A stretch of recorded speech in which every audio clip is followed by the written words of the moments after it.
ప్రభు గొప్ప నామానికి మహిమ కలుగును గాక. బైబిల్ గ్రంథంలో నుండి అపోస్తలుడైన పౌలు తిమోతికి రాసిన మొదటి పత్రిక 2వ అధ్యాయము 1వ వచనం నుంచి చదువుకుందాం. మీకు అందరికీ సుపరిచితమైన వచనం అది.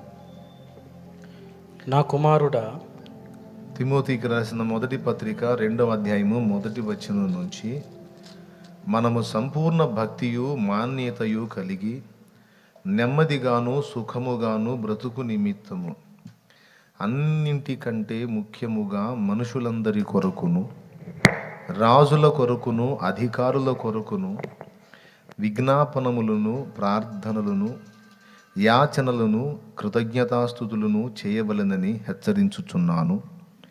ఇది మంచిదియు మన రక్షకుడగు దేవుని దృష్టికి అనుకూలమైనదియునై ఉన్నది. ఆయన మనుషులందరూ రక్షణ పొంది సత్యమును గూర్చిన అనుభవ జ్ఞానము గలవారై ఉండవలెనని ఇచ్చయించుచున్నాడు.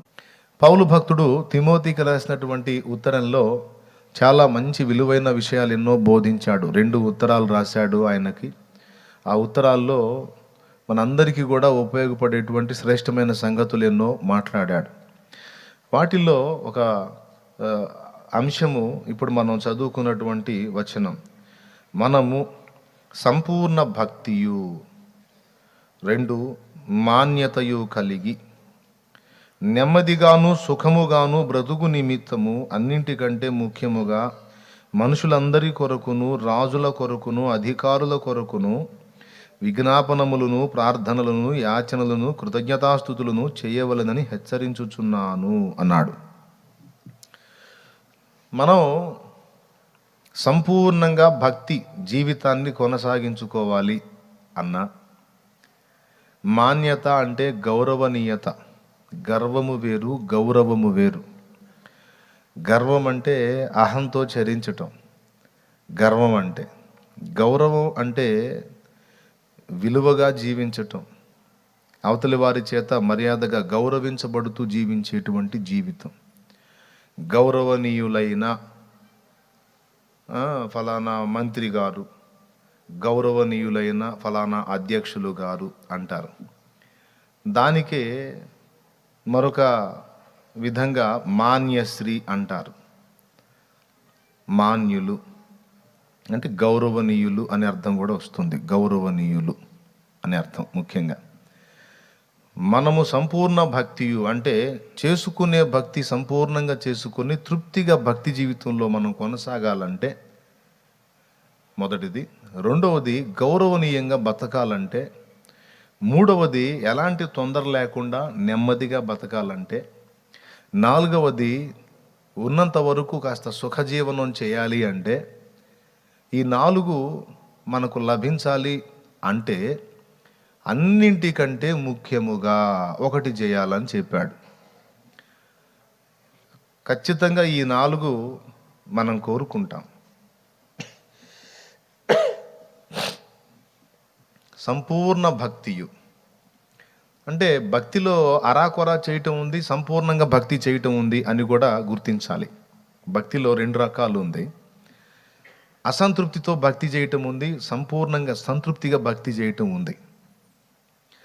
ఉదాహరణకి మనం ఆరాధన జరుపుకొని సంతృప్తికరంగా ఆత్మలో మైమరచి ఆరాధించి ఆనందించాలి అంటే, మనుషుల మధ్యలో మార్పు లేని మనుషుల మధ్యలో చర్చ్ ఉందనుకో, ఆ చర్చిలో ఒకవేళ ఇలాంటి రాత్రి వేళ ఆరాధన పెట్టి ఆత్మలో మైమరచి ఆనందించేటట్టు మనం దేవుణ్ణి పాడుకొని స్తుతించుకుంటా ఉంటే, ఆ చుట్టుపక్కల ఉన్నటువంటి ప్రజలు, మార్పు లేని ప్రజలు అభ్యంతరాన్ని వ్యక్తం చేస్తారు. మాకేంటి గొడవ నిద్రలో లేకుండా అని. అప్పుడు మనం వాళ్ళని దృష్టిలో పెట్టుకొని మన ఆనందాన్ని అణుచుకొని సంపూర్ణంగా మన భక్తి జీవితాన్ని సాధన చేయకుండా దానికి హద్దులు పెట్టుకొని అన్నిటినీ అణుచుకొని ఏదో అరాకొరా చేసుకొని తృప్తి చెందే పరిస్థితి ఏర్పడుతుంది. అట్లా కాకుండా కంప్లీట్గా మనం ఎంత ఆరాధించుకున్నా ఏ ఇబ్బంది కలగకుండా ఉండాలి అంటే చుట్టుపట్ల ఉన్న సమాజం అంతా కూడా దేవుని ఎరిగిన వారై ఉంటే వారు కూడా మనతో ఆనందిస్తారు, ఆరాధిస్తారు. క్రైస్తవ సమాజాల్లో మనం చూసినట్లయితే ఎంతసేపు ఆరాధన చేసుకున్నా అభ్యంతరం ఉండదు. ఎందుకంటే వారందరూ దేవుని ఎరిగిన వారు. దేవుని ఎరగని వారి మధ్యలో అంతగా మనం భక్తి చేసుకోలేం. ఎందుకంటే అభ్యంతరం వ్యక్తం అవుతూ ఉంటుంది. రెండవది, సంపూర్ణ భక్తి మనం దేవునికి కనపరిచి దేవుని ఎదుట జాగ్రత్తగా నడుచుకోవాలి అంటే, ఇప్పుడు ఉదాహరణకి కొన్ని కంపెనీల్లో జాబ్ చేసే వాళ్ళు ఉన్నారు. ఆదివారం నేను దేవుని సన్నిధికి వెళ్తానండి అంటే, ఆదివారం సెలవు అడిగితే నీ ఉద్యోగం ఊడిపోద్ది, నీ ఇష్టం అంటాడు. ఇక చేసేది లేక ఒక ఆదివారం పోయి ఒక ఆదివారం ఆగి అందరూ కలిసి ఆరాధిస్తుంటే, నాకేంది ప్రభా, ఇశ్రాయేలు బానిసత్వం లాగా ఈ కర్మ, ఈ పనికిమాలిన ఉద్యోగం తగలబడింది, నాకు మనశ్శాంతి లేకుండా అందరూ కలిసి పరిశుద్ధులంతా కలిసి నీ సన్నిధికి వెళ్ళి ఆరాధిస్తుంటే నాకు ఈ కర్మ ఏంటి నాయనా అని ఏడ్చుకుంటూ ఆత్మలో మూలుగుతూ, మరి దేవుని ఎరిగినవాడు, రక్షణ పొందినవాడు లోపల పరిశుద్ధాత్మ బలవంత పెడతా ఉంటాడు. దేవుని సన్నిధికి వెళ్ళాలనే ఆరాటం లోపల ఉప్పొంగుతూ ఉంటుంది. వెళ్ళలేడు. వెళ్తే మరి కుటుంబం, ఉద్యోగం పోతే ఇబ్బంది, ఏం చేయాలా? ఇప్పుడు మరి సంపూర్ణంగా భక్తి చేసుకోగలుగుతున్నాడా? అలాగే పై అధికారులు ఉంటారు. ఒక అధికారి యథార్థంగా ఏ లంచం తీసుకోకుండా పర్ఫెక్ట్గా జాబ్ చేయాలనుకుంటాడు, సంపూర్ణ భక్తి కలిగి. పై అధికారులు ఏమంటారు? కొంతమంది ఉంటారు, అందరూ ఉండరులేండి, కొంతమంది ఉంటారు. అబ్బాయి నువ్వు ఏంటి, నువ్వు ఏదో సత్యహరిశ్చంద్రుడిలాగా బిల్డప్ ఇస్తున్నావు, ఉంటే నువ్వు తీసుకోవాకవా, మాకు వచ్చే కూడా చెడగొడతావేంటి నువ్వు అని అవసరమైతే అతన్ని రకరకాలుగా ఇరికిచ్చి ఆ ఊరు నుంచి ఇంకొక ఊరికి, ఆ ఊరు నుంచి ఇంకొక ఊరికి పాపం తిప్పేటువంటి పరిస్థితి మనం ఎరుగుదాం. యథార్థంగా నీతి నిజాయితీతో జాబ్ చేయాలన్నా కూడా అతన్ని చేయనియట్లా. తప్పనిసరి పరిస్థితుల్లో అతను ఇష్టపడకపోయినా పై అధికారుల నిమిత్తమైన అతను మెత్తబడాల్సిన పరిస్థితి. అంటే అతడు దేవుని ముందు యథార్థంగా బ్రతకాలనుకున్నా బ్రతకనివ్వని పరిస్థితి. ఈ రకంగా చెప్పుకుంటూ పోతే ఇంటి పక్కన వ్యక్తులు మార్పు చెందలేదు, మనం ఇంట్లో ప్రార్థన చేసుకుంటున్నాం, అవతల వాళ్ళు టీవీ సౌండ్ పెంచి పడేశారు, డిస్టర్బెన్స్. తలుపులు వేసుకుని కిటికీలు వేసుకున్న అవతల వాడు ఇంటి పక్కనే ఉన్నాడు, వాడి కిటికీలు మనకెళ్ళి తెరిచి సౌండ్ పెట్టాడు గందరగోళంగా. తృప్తిగా మనం ప్రార్థన చేసుకోలేం. ఇలా చెప్పుకుంటూ పోతే ఇన్నొస్తాయి. శాంతినగర్లో చర్చి ఉన్నప్పుడు చర్చి పక్కన హౌస్ కిరాయికి తీసుకున్నారు ఓ ఫ్యామిలీ. కరెక్ట్గా మేము ప్రేయర్ స్టార్ట్ చేయగానే ఆ సాంగ్ పెడతాడు. అదేం పాటో విచిత్రంగా వచ్చింది, కమాన్ కమాన్ అని వస్తూ ఉంటుంది. బాగా సౌండ్ పెంచి అదే వస్తూ ఉంటుంది. కావాలని పెంచేవాడు. తర్వాత దేవుడు వానికి ఇచ్చే పనిష్మెంట్ ఇచ్చాడులే. తర్వాత నేనే ప్రార్థన చేశాను. దేవునికి స్తోత్రం, హల్లెలూయా. కరెక్ట్గా మనం ప్రార్థన చేసుకునే టైంకి రేజ్ చేస్తాడు. చాలా అభ్యంతరంగా ఉండే, చాలా డిస్టర్బెన్స్గా ఉండే. ఇట్లాగా ప్రార్థన చేసుకోవాలంటే పక్కవాడు మార్పు చెంది ఉండకపోతే అభ్యంతరం, జాబ్ చేసే దగ్గర అభ్యంతరం, కంపెనీలో పనిచేసే దగ్గర అభ్యంతరం, ఆరాధన చేసుకోవాలంటే సన్నిధిలో అభ్యంతరం. ఈ రకంగా మనం సంపూర్ణంగా భక్తి చేయడానికి వీలు లేకుండా ఎన్ని అభ్యంతరాలో. ఎందుకు వస్తున్నాయి ఇవి ఆగిపోవాలంటే ఏం చేయాలి అనే దానికి సమాధానంగానే పౌలు మహనీయుడు ఈ విషయాన్ని పరిశుద్ధాత్మ ప్రేరణలో మనకు అందించాడు. మొట్టమొదటిది ఏంటి? సంపూర్ణ భక్తి చేయాలంటే మనకు స్వేచ్ఛ ఉండాలి.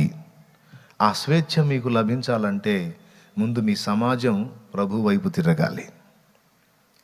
అర్థమైందా? రెండవది, మీరు తృణీకరింపబడుతున్నారు.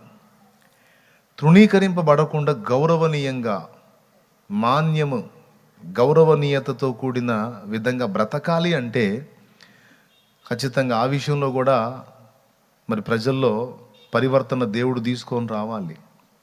ఈరోజు మనం గమనించినట్లయితే చాలా చాలా చాలా బాధ కలుగుతుంది. అల్పుడెప్పుడు బలుకు ఆడంబరముగాను, సజ్జనుండు బలుకు చల్లగాను, కంచు మోగునట్టు కనకంబు మోగున విశ్వధాభిరామ వినుర వేమ అని వేమన యోగి ఓ పద్యం చెప్పాడు. ఇప్పుడు కొంతమంది వ్యాఖ్యలు రాజకీయవేత్తలు నేను వాళ్ళని గొప్పవాళ్ళుగా గౌరవించి సంబోధించాను. వాళ్ళకు నా హృదయంలో మంచి స్థానం ఉంది. గొప్ప గొప్ప నాయకులుగా ఉన్నటువంటి వ్యక్తులు, అలాగే ఈ మధ్యలోనే కాస్త తెర మీదకి వస్తున్నటువంటి వ్యక్తులు కొంతమంది అసలు బైబిల్ గురించి, యేసు ప్రభువుని నమ్ముకున్న వాళ్ళ గురించి, దేవుని గురించి, క్రైస్తవుల గురించి వారు చేస్తున్నటువంటి విపరీత వ్యాఖ్యలు మనసుని చాలా కలత పెడుతున్నాయి. ఈ మధ్య కాదు, కొన్ని సంవత్సరాలుగా నేను గమనిస్తున్నా. చాలా మనసుకి గాయం కలుగుతుంది. ఎందుకు అంటే అస్సలు న్యాయం లేకుండా రాజ్యాంగ పరిరక్షణను ఒక పక్కన చెబుతూనే రాజ్యాంగ విరుద్ధమైన వ్యాఖ్యలు చేసి చివరికి ఎలా ఆలోచిస్తున్నారు ఇండియాలో ఉన్న క్రైస్తవుల్ని అంటే, మొన్న మయన్మార్లో రోహింగ్యా ముస్లింలు ఉన్నారు చూసారా? మయన్మార్లో రోహింగ్యా ముస్లిమ్స్ని ఎలాగైతే వాళ్ళు అసహించుకొని ద్వేషించి వాళ్ళ ప్రాణాలు తీసి వాళ్ళని అతి కిరాతకంగా దుర్మార్గం చేశారో అంతకంటే దుర్మార్గంగా ఆలోచిస్తున్నారు ఇక్కడ. అది మనసుకు చాలా క్షోభ పెడుతుంది.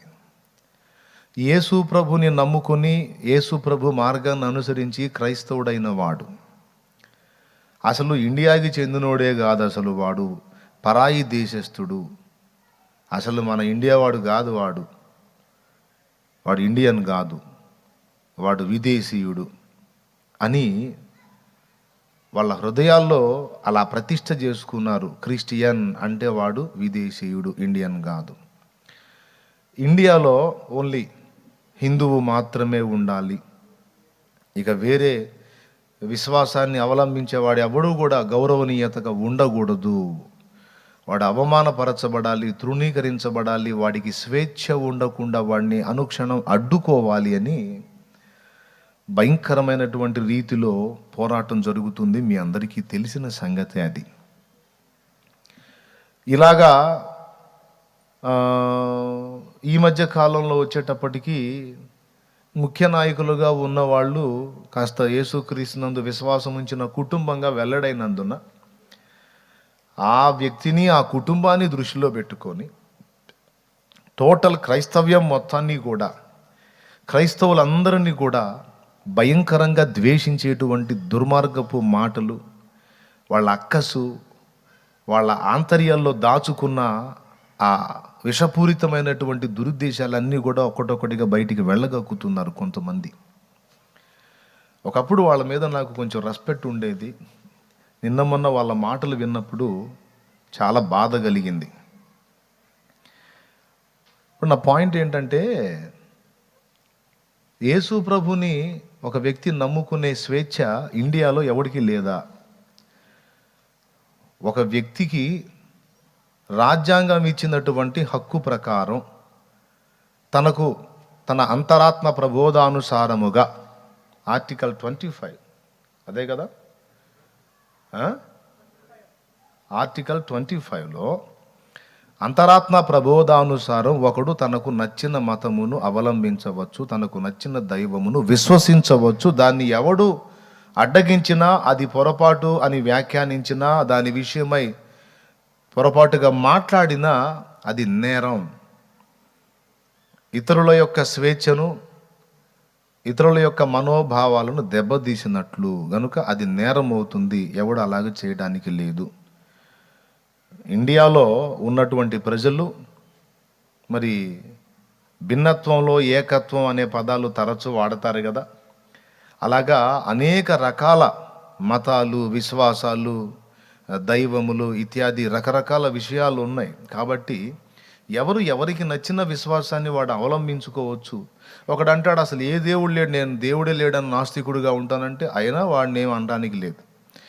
నాకు ఇలాగా తిరుపతిలో ఉన్న దేవుడు ఇష్టం అంటే సరే పో బాబు అంటమే, వాడిని అడ్డగించకూడదు. నాకు ఫలానా మసీదులో ఉన్న దేవుడు ఇష్టం అంటే సరే పో బాబు, అది నీ ఇష్టం. నాకు బుద్ధుడు ఇష్టం అంటే సరే పో బాబు. నాకు చర్చిలో ఉన్న దేవుడు యేసు ప్రభు ఇష్టం అంటే సరే పో, ఎవరిని ఆటంకపరచకూడదు, అలాగూ వెళ్ళినందున ఎవరిని తృణీకరించి మాట్లాడకూడదు. అది రాజ్యాంగం చెప్పినటువంటి రూల్, రాజ్యాంగం ఇచ్చినటువంటి అధికారం. కొన్ని సంవత్సరాలుగా నేను గమనిస్తున్నా, వేరే వాళ్ళు ఒక సామాన్యులంటే అది తీసేద్దాం, రాజకీయ నాయకులుగా ఉన్నతమైన అంతస్తులను కూడా చవి చూసినటువంటి వ్యక్తులు సైతం బుద్ధిహీనులుగా మాట్లాడుతున్నారు ఈరోజు రాజ్యాంగ విరుద్ధ వ్యాఖ్యలు. వాళ్ళు చేసే వ్యాఖ్యలకు వాళ్ళు ఆధారం చూపలేరు, కానీ ఏదో ఒకటి మాట్లాడాలి కదా. ఒకరి మీదున్న అక్కసుతో టోటల్గా అందరిని హామానులు బయలుదేరారు ఈ మధ్య. హామానులు, బైబిల్లో హామాను ఉంటాడు. మొర్దెకాయ మీద బాధతో, మొర్దెకాయ మీద అక్కసుతో, మొర్దెకాయ మీద ఈర్ష్యతో యూదులందరినీ హతం చేయాలనేటువంటి దుర్మార్గపు ఆలోచన చేసి వాడే నాశనం అయిపోయిన హామాన్ లాంటి వాళ్ళు బయలుదేరారు. చెరపకురా చెడేవని ఒకడిని నాశనం చేయడాన్ని చూస్తే వాడే నాశనం అయిపోతాడు. అది లోకోక్తి కూడా. ఇప్పుడు నా పాయింట్ ఏంటంటే, దుర్మార్గంగా అన్యాయంగా కులం పేరుతో అంటరానితనం అనేటువంటి ఒక దుర్మార్గపు ఆచారంతో దళితుల్ని వెలివేసి అవమానపరిచి ఎన్నో రకాలుగా గాయపరిచి ఈనాటికి కూడా చాలా ప్రదేశాలలో దళితునికి సరైనటువంటి గౌరవం లేకుండా ఈరోజు కూడా అంటరానితనం కొన్ని ప్రదేశాల్లో అమలు చేసుకుంటూ ఈనాటికి కూడా దళితుడిని తృణీకరించేటువంటి దుర్మార్గపు స్థితిలోనే ఈ దేశం నడుస్తుంది. ఇప్పుడు దళితులు అంటరాని వాళ్ళు అని ఆనాటి నుంచి ఈనాటి దాకా వాళ్లకు జరిగిన అవమానాలు నాకు తెలిసి ఇంకా ఏ వర్ణానికి కూడా జరిగి ఉండవు. మంచినీళ్ళు తాగటానికి పల్లెలో నుంచి ఊళ్ళోకి వచ్చినందుకు, మంచినీళ్ళు తీసుకెళ్ళడానికి వచ్చినందుకు బట్టలన్నీ ఊడదీసి అక్కడే కూర్చోబెట్టి వాళ్ళని తలా ఒక చెప్పు దెబ్బ, చేతి దెబ్బ, ఇద్దరు లేడీస్నండి, ఇద్దరు ఆడవాళ్ళని చిత్రవద చేశారు. అలాగే గుర్రం ఎక్కి వివాహం సందర్భంగా గుర్రం ఎక్కాడని ఒక దళితుడిని చంపేశారు. మొన్నటికి మొన్న ఒక దళిత స్త్రీ అన్యాయంగా పాడు చేయబడి చంపబడితే ఆ విషయంలో ఏ విధమైనటువంటి స్పందన లేదు. దానికి పట్టించుకున్న దిక్కే లేదు. వాళ్ళంతా దుర్మార్గం చేసిన వాళ్ళంతా బడాబాబులు కాబట్టి క్షేమంగానే ఉన్నారు. దళితులు అభివృద్ధి చెందారు, వాళ్ళు బాగున్నారు, వాళ్ళు అలాగా వాళ్ళు ఇలాగని వాళ్ళ ఉద్ధరణ కోసం మేము పుట్టాం అనేటువంటి ఈ రాజకీయవేత్తలందరూ కూడా ఈనాటికి కూడా నేను చెబుతున్నా న్యాయం చేయలే, చాలా వరకు న్యాయం చేయలే. అంత ప్రసంగాలకే పరిమితం. కానీ ఎందుకో చెప్తున్నా, నిన్న మొన్నటి దాకా కులం పేరుతో దళితులకు దుర్మార్గం చేసినటువంటి రాజకీయవేత్తలు మరియు సమాజం ఇప్పుడు మతం ముద్ర తీసుకొచ్చి మళ్ళా దళితుల మీద దుర్మార్గం చేస్తున్నారు. మళ్ళా దళితుల మీదే ఈ దుర్మార్గం కూడా దళితుల మీదే. ఆనాడు కులాన్ని బట్టి అంటరాని వాడిగా త్రోసేశాడు. ఈనాడు మతం చూపించి ఆ విదేశీ మతాన్ని విశ్వసించినందున ఆ మతాన్ని నమ్మినోడు, ఆ మత ప్రచారం చేసేవాడు, ఆ మతంలో కొనసాగేవాడు మొత్తం కూడా అంటరాని వాళ్ళు. వాళ్ళను ద్వేషించండి, వాళ్ళను తరిమి తరిమి కొట్టండి, వాళ్లకు స్వేచ్ఛనివ్వకండి, వాళ్ళని అడ్డగించండి అని ఈరోజు ఆనాడు కులం పేరిట చేసిన దుర్మార్గాన్ని ఇప్పుడు మతం పేరిట. ఎందుకంటే ఇండియాలో అలాగే ఆంధ్ర రాష్ట్రంలో కావచ్చు, తెలంగాణలో కావచ్చు, ఇంకా మరికొన్ని ప్రాంతాల్లో, ఒరిస్సాలో కావచ్చు, ఎక్కువ శాతం యేసు ప్రభుని నమ్ముకుంది దళితులే. ఎక్కువ మంది, మెజారిటీ ఎవరున్నారు క్రిస్టియన్స్లో అంటే దళితులే. అంటే ఆనాడు జరిగిన అంటరానితనం కులం పేరిట జరిగితే మరి ఈనాడు జరుగుతున్న ఈ అంటరానితనం, ఈ వెలివేత, ఈ దుర్మార్గం ఇప్పుడు మతం పేరుతో చేస్తున్నారు. ఏమండి, ఒక పెద్ద ఆయన వచ్చి తిరుపతి ప్రచారంలో మాట్లాడుతున్నాడు. భగవద్గీత పార్టీ కావాలా, బైబిల్ పార్టీ కావాలా అని. బైబిల్ ఒక పార్టీ చేశారయ్యా, భగవద్గీత ఒక పార్టీ చేశారా, ఖురాన్ ఒక పార్టీ చేశారా, 3 పార్టీలు చేశారా? ఒక దేశమా, 3 దేశాలా? ఒక రాష్ట్రమా, లేకపోతే ఒక రాష్ట్రమే 3 రాష్ట్రాలు కావాలా? ఒక మాట అడుగుతానండి, బైబిల్ని నమ్మినోడు, బైబిల్ని చేతబట్టుకొని తిరిగేవాడు, బైబిల్లో ఉన్న దేవుణ్ణి విశ్వసించేవాడు భారతీయుడు కాదా? స్వాతంత్రోద్యమంలో యేసు ప్రభుని నమ్మినవాడు క్రైస్తవుడు త్యాగం చేయలేదా? ఎంతమంది చేశారో ఆ లిస్టు మొత్తం నా దగ్గర ఉంది, వదిలేసేయండి. బార్డర్లో, మిలిటరీలో, సిఆర్పిఎఫ్లో కానీ, ఆర్ఏఎఫ్లో కానీ, నేవీలో కానీ, ఎయిర్ ఫోర్స్లో కానీ క్రైస్తవులు లేరా? క్రైస్తవులు లేరా? ఇండియా భద్రత కోసం ఓన్లీ హిందువే కష్టపడుతున్నాడా? ఇండియా భద్రత కోసం ఓన్లీ హిందువే బార్డర్లో ప్రాణం పెడుతున్నాడా? ఇది హిందూ దేశం అయితే, హిందూ రాజ్యం అయితే, హిందువులకే సొంతం అయితే, క్రైస్తవుడు నా ఆత్మీయ బిడ్డలు ఎంతోమంది ఉన్నారు బార్డర్లో. నిన్నగాక మొన్న కూడా ఒక సైనికుడికి ప్రార్థన చేశాను నేను. ఎంత డేంజర్ కండిషన్లో తను ఉన్నాడో తను చెప్పి కన్నీళ్లు పెట్టుకుంటే నేను ధైర్యం చెప్పా, తమ్ముడు, దైవభక్తి తర్వాత దేశభక్తి నాయనా, దైవభక్తి తర్వాత దేశభక్తి. కాబట్టి నువ్వు ఒకవేళ అశువులు బాసిన అది దేశం కోసం, మీరు అక్కడ త్యాగం చేస్తే దేశంలో ప్రజలు సుఖంగా ప్రశాంతంగా బ్రతుకుతారు.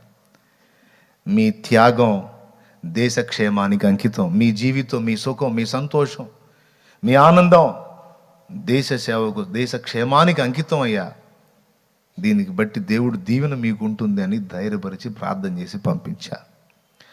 నా బిడ్డలు ఉన్నారండి.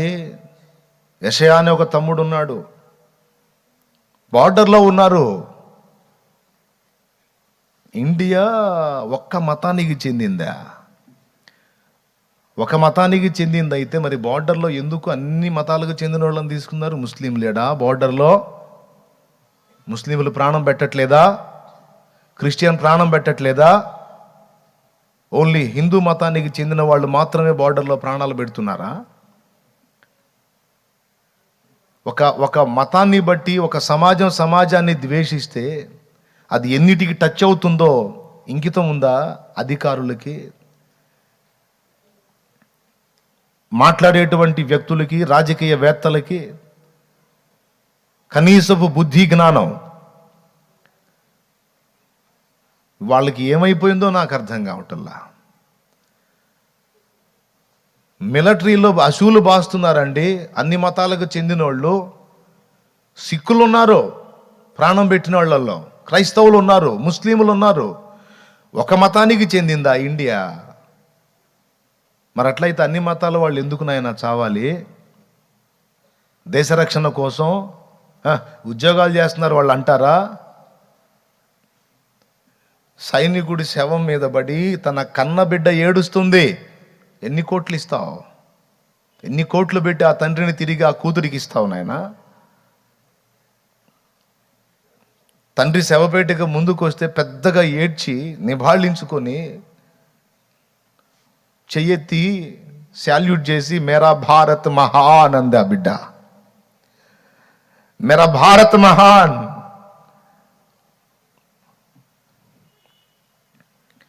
నా తండ్రి నా భారతదేశం కోసం చచ్చిపోయాడు. అలాగే ఎంతోమంది కన్నబిడ్డల కన్నీళ్లు ఉన్నాయి. క్రైస్తవుడు, ముస్లిము, హిందువు, సిక్కు అన్న భేదం లేకుండా ఏమైపోయింది? ఎందుకు ఆలోచించట్లేదు? నేను చెప్తున్నాను, అన్ని శాఖల్లో ఉన్నటువంటి క్రైస్తవులు స్పందించాలి. అన్ని శాఖల్లో ఉన్న క్రైస్తవులు స్పందించాలి. క్రైస్తవుల్లో రైతులు లేరా? ఒక మతానికి చెందిన దేశం అయితే మరి క్రైస్తవుడు పండించే రైస్ తినవాకండి. ఈరోజు నాకు తెలిసి ఆంధ్ర రాష్ట్రంలో ఎక్కువ శాతం ఒకప్పుడు వ్యవసాయదారులు, రైతాంగం వేరే వేరే వర్ణాలకు చెందిన వాళ్ళు ఉన్నారేమో.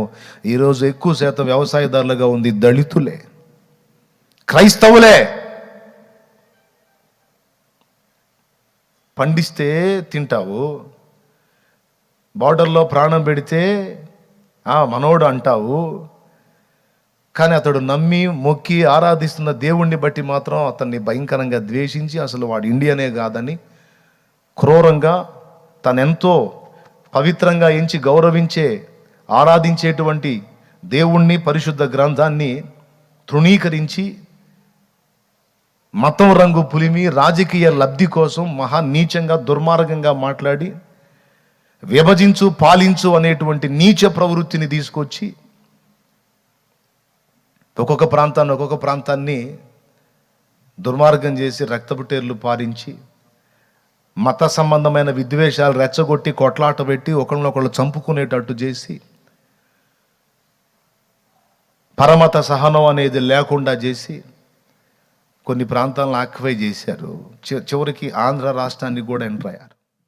మొదలుపెట్టారు ఇక మతం రంగు తీసుకొని పులిమి మనలో మనకే చిచ్చులు పెట్టి, ఏమండి, అన్యోన్య సహవాసం ప్రేమ కలిగి ఎవడో అరాకొరా ఉన్నాడు.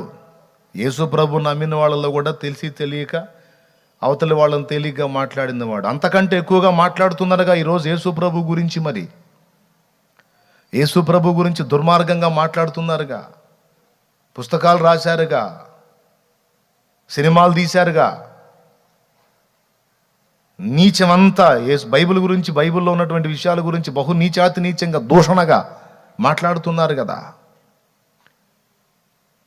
ఒకళ్ళకొకళ్ళు ద్వేషించుకొని ఒకప్పుడు పరమత సహనం ఉంది, మత సామరస్యం ఉంది. ఈరోజు కొంతమంది దుష్ట సంబంధులు బయలుదేరి మతాల మధ్య చిచ్చు పెట్టి, విశ్వాసాల మధ్య చిచ్చు పెట్టి ఒకడికొకటి కాకుండా చేయటానికి. ఏమండి, ఇంతకాలం ఉందా మనకి? ఇది హిందూ దేశం కాబట్టి, హిందువులు ఉండే దేశం కాబట్టి నేను బోర్డర్లో ప్రాణం పెట్టనని క్రైస్తవ సైనికుడు ఏనాడన్నా అన్నాడా? ఇది హిందూ దేశం, ఇందులో హిందువులు ఎక్కువ మంది ఉన్నారు కనుక నేను ప్రాణం పెట్టనని బోర్డర్లో ఏ ముస్లిం అన్నాడా? అన్నారా? అనరో. చచ్చిపోయారు, వేల సంఖ్యలో చచ్చిపోయారు ఇప్పటికే, అప్పటి నుంచి ఇప్పటిదాకా. కానీ హిందూ అయినా, ముస్లిం అయినా, క్రిస్టియన్ అయినా, సిక్ అయినా, ఎవడైనా నా దేశంలో ఉన్నవాడు వాడు నా సహోదరుడు. భారతదేశం నా మాతృభూమి, భారతీయులందరూ నా సహోదరులు అని ప్రమాణం చేసి చిన్ననాటి నుంచి స్కూల్లో నేర్చుకున్న పాఠాన్ని బట్టి A to Z ఆ బార్డర్ దగ్గర నుంచి సకల కార్యకలాపాల్లో అన్ని మతాలకు చెందిన వాళ్ళ కష్టం ఉంది, త్యాగం ఉంది. అందరూ కలిసి తలా ఒక చెయ్యి వేస్తేనే ఒక రకంగా ఇండియా ముందుకు సాగిపోతుంది. ఏం చేయాలనుకుంటున్నారు? నేను అందుకే చెప్తున్నా, అన్ని శాఖల్లో, పోలీస్ శాఖలో ఒకవేళ క్రిస్టియన్ ఉంటే స్పందించాలి. నేను క్రిస్టియన్ని, మరి నేను నా డ్యూటీలో ఎన్నో గాయాలు పొందాను, ఎన్నో దెబ్బలు తిన్నాను, చావు బ్రతుకులను చవి చూశాను. నా దేశం కోసమే కదా, నా ప్రజల కోసమే కదా.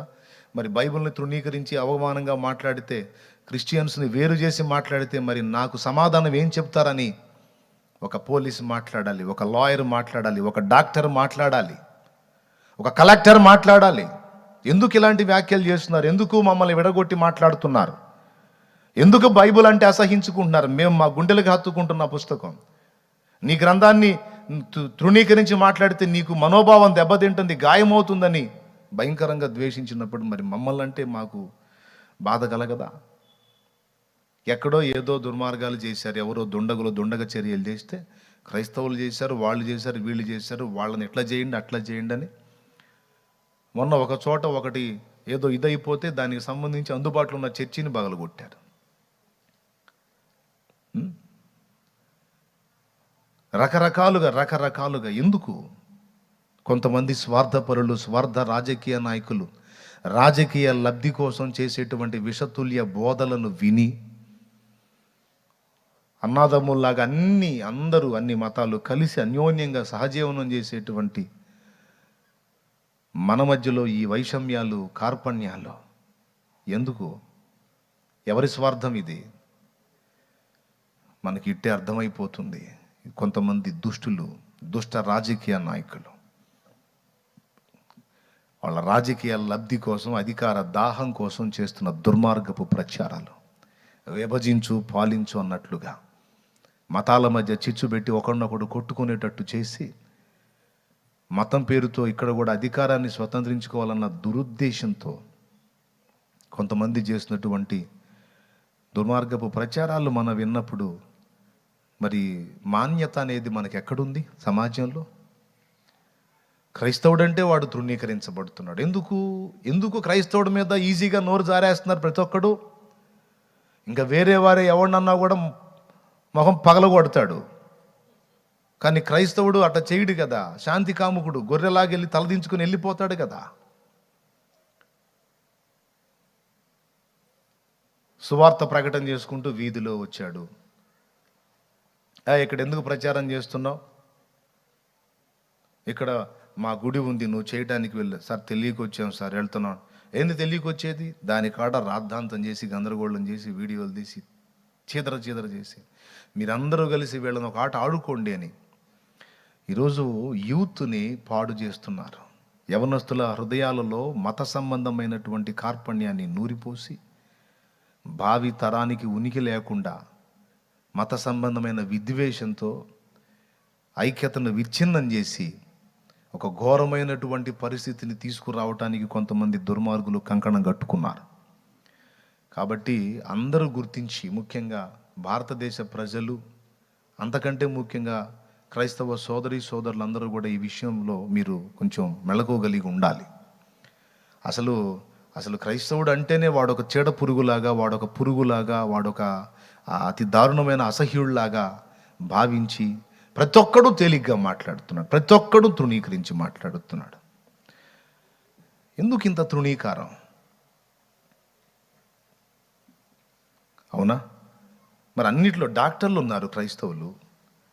మరి క్రైస్తవ డాక్టర్ ఎందుకు నీకు వాడి దగ్గర వైద్యం చేయించుకుంటున్నావు ఎందుకు?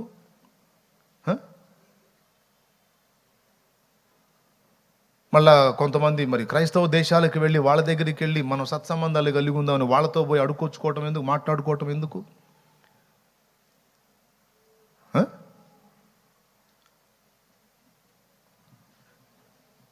ఎన్ని రకాలుగా ఆలోచించినా ఇంకితం లేని మాటలు ఈరోజు వింటూ ఉన్నాం. కనీసపు జ్ఞానం లేని మాటలు అన్ని వర్గాల్లో, ఆర్టీసీ డ్రైవర్ దగ్గర నుంచి మున్సిపాలిటీ వర్కర్ దాకా.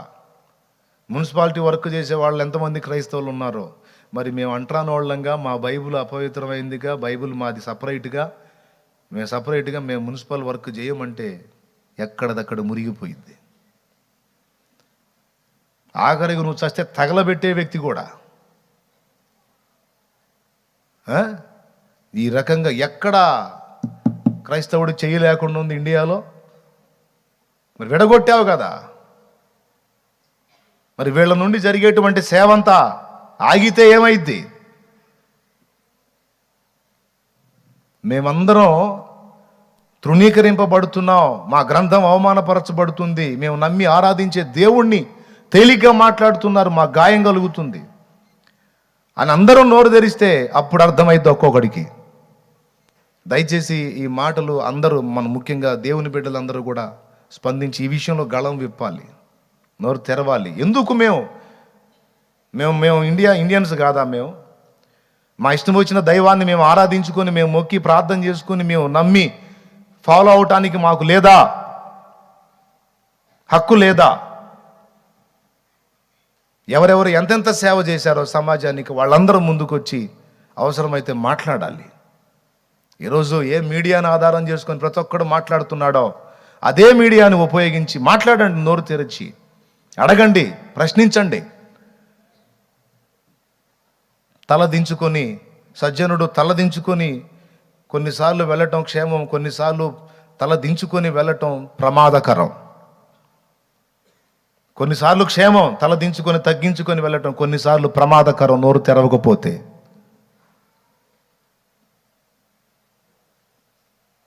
చివరికి వాళ్ళు ఎట్లా చేశారో వీళ్ళు అలా చేయటానికి కంకణం కట్టుకున్నారు. ఎవ్వరికి వాళ్ళు గళం విప్పి నోరు తెరిచి మాట్లాడాలి ఈ విషయంలో. అందరం దేవునికి భక్తి చేస్తున్నాం, దేశానికి మన చేతనైన సేవ చేస్తున్నాం. మనం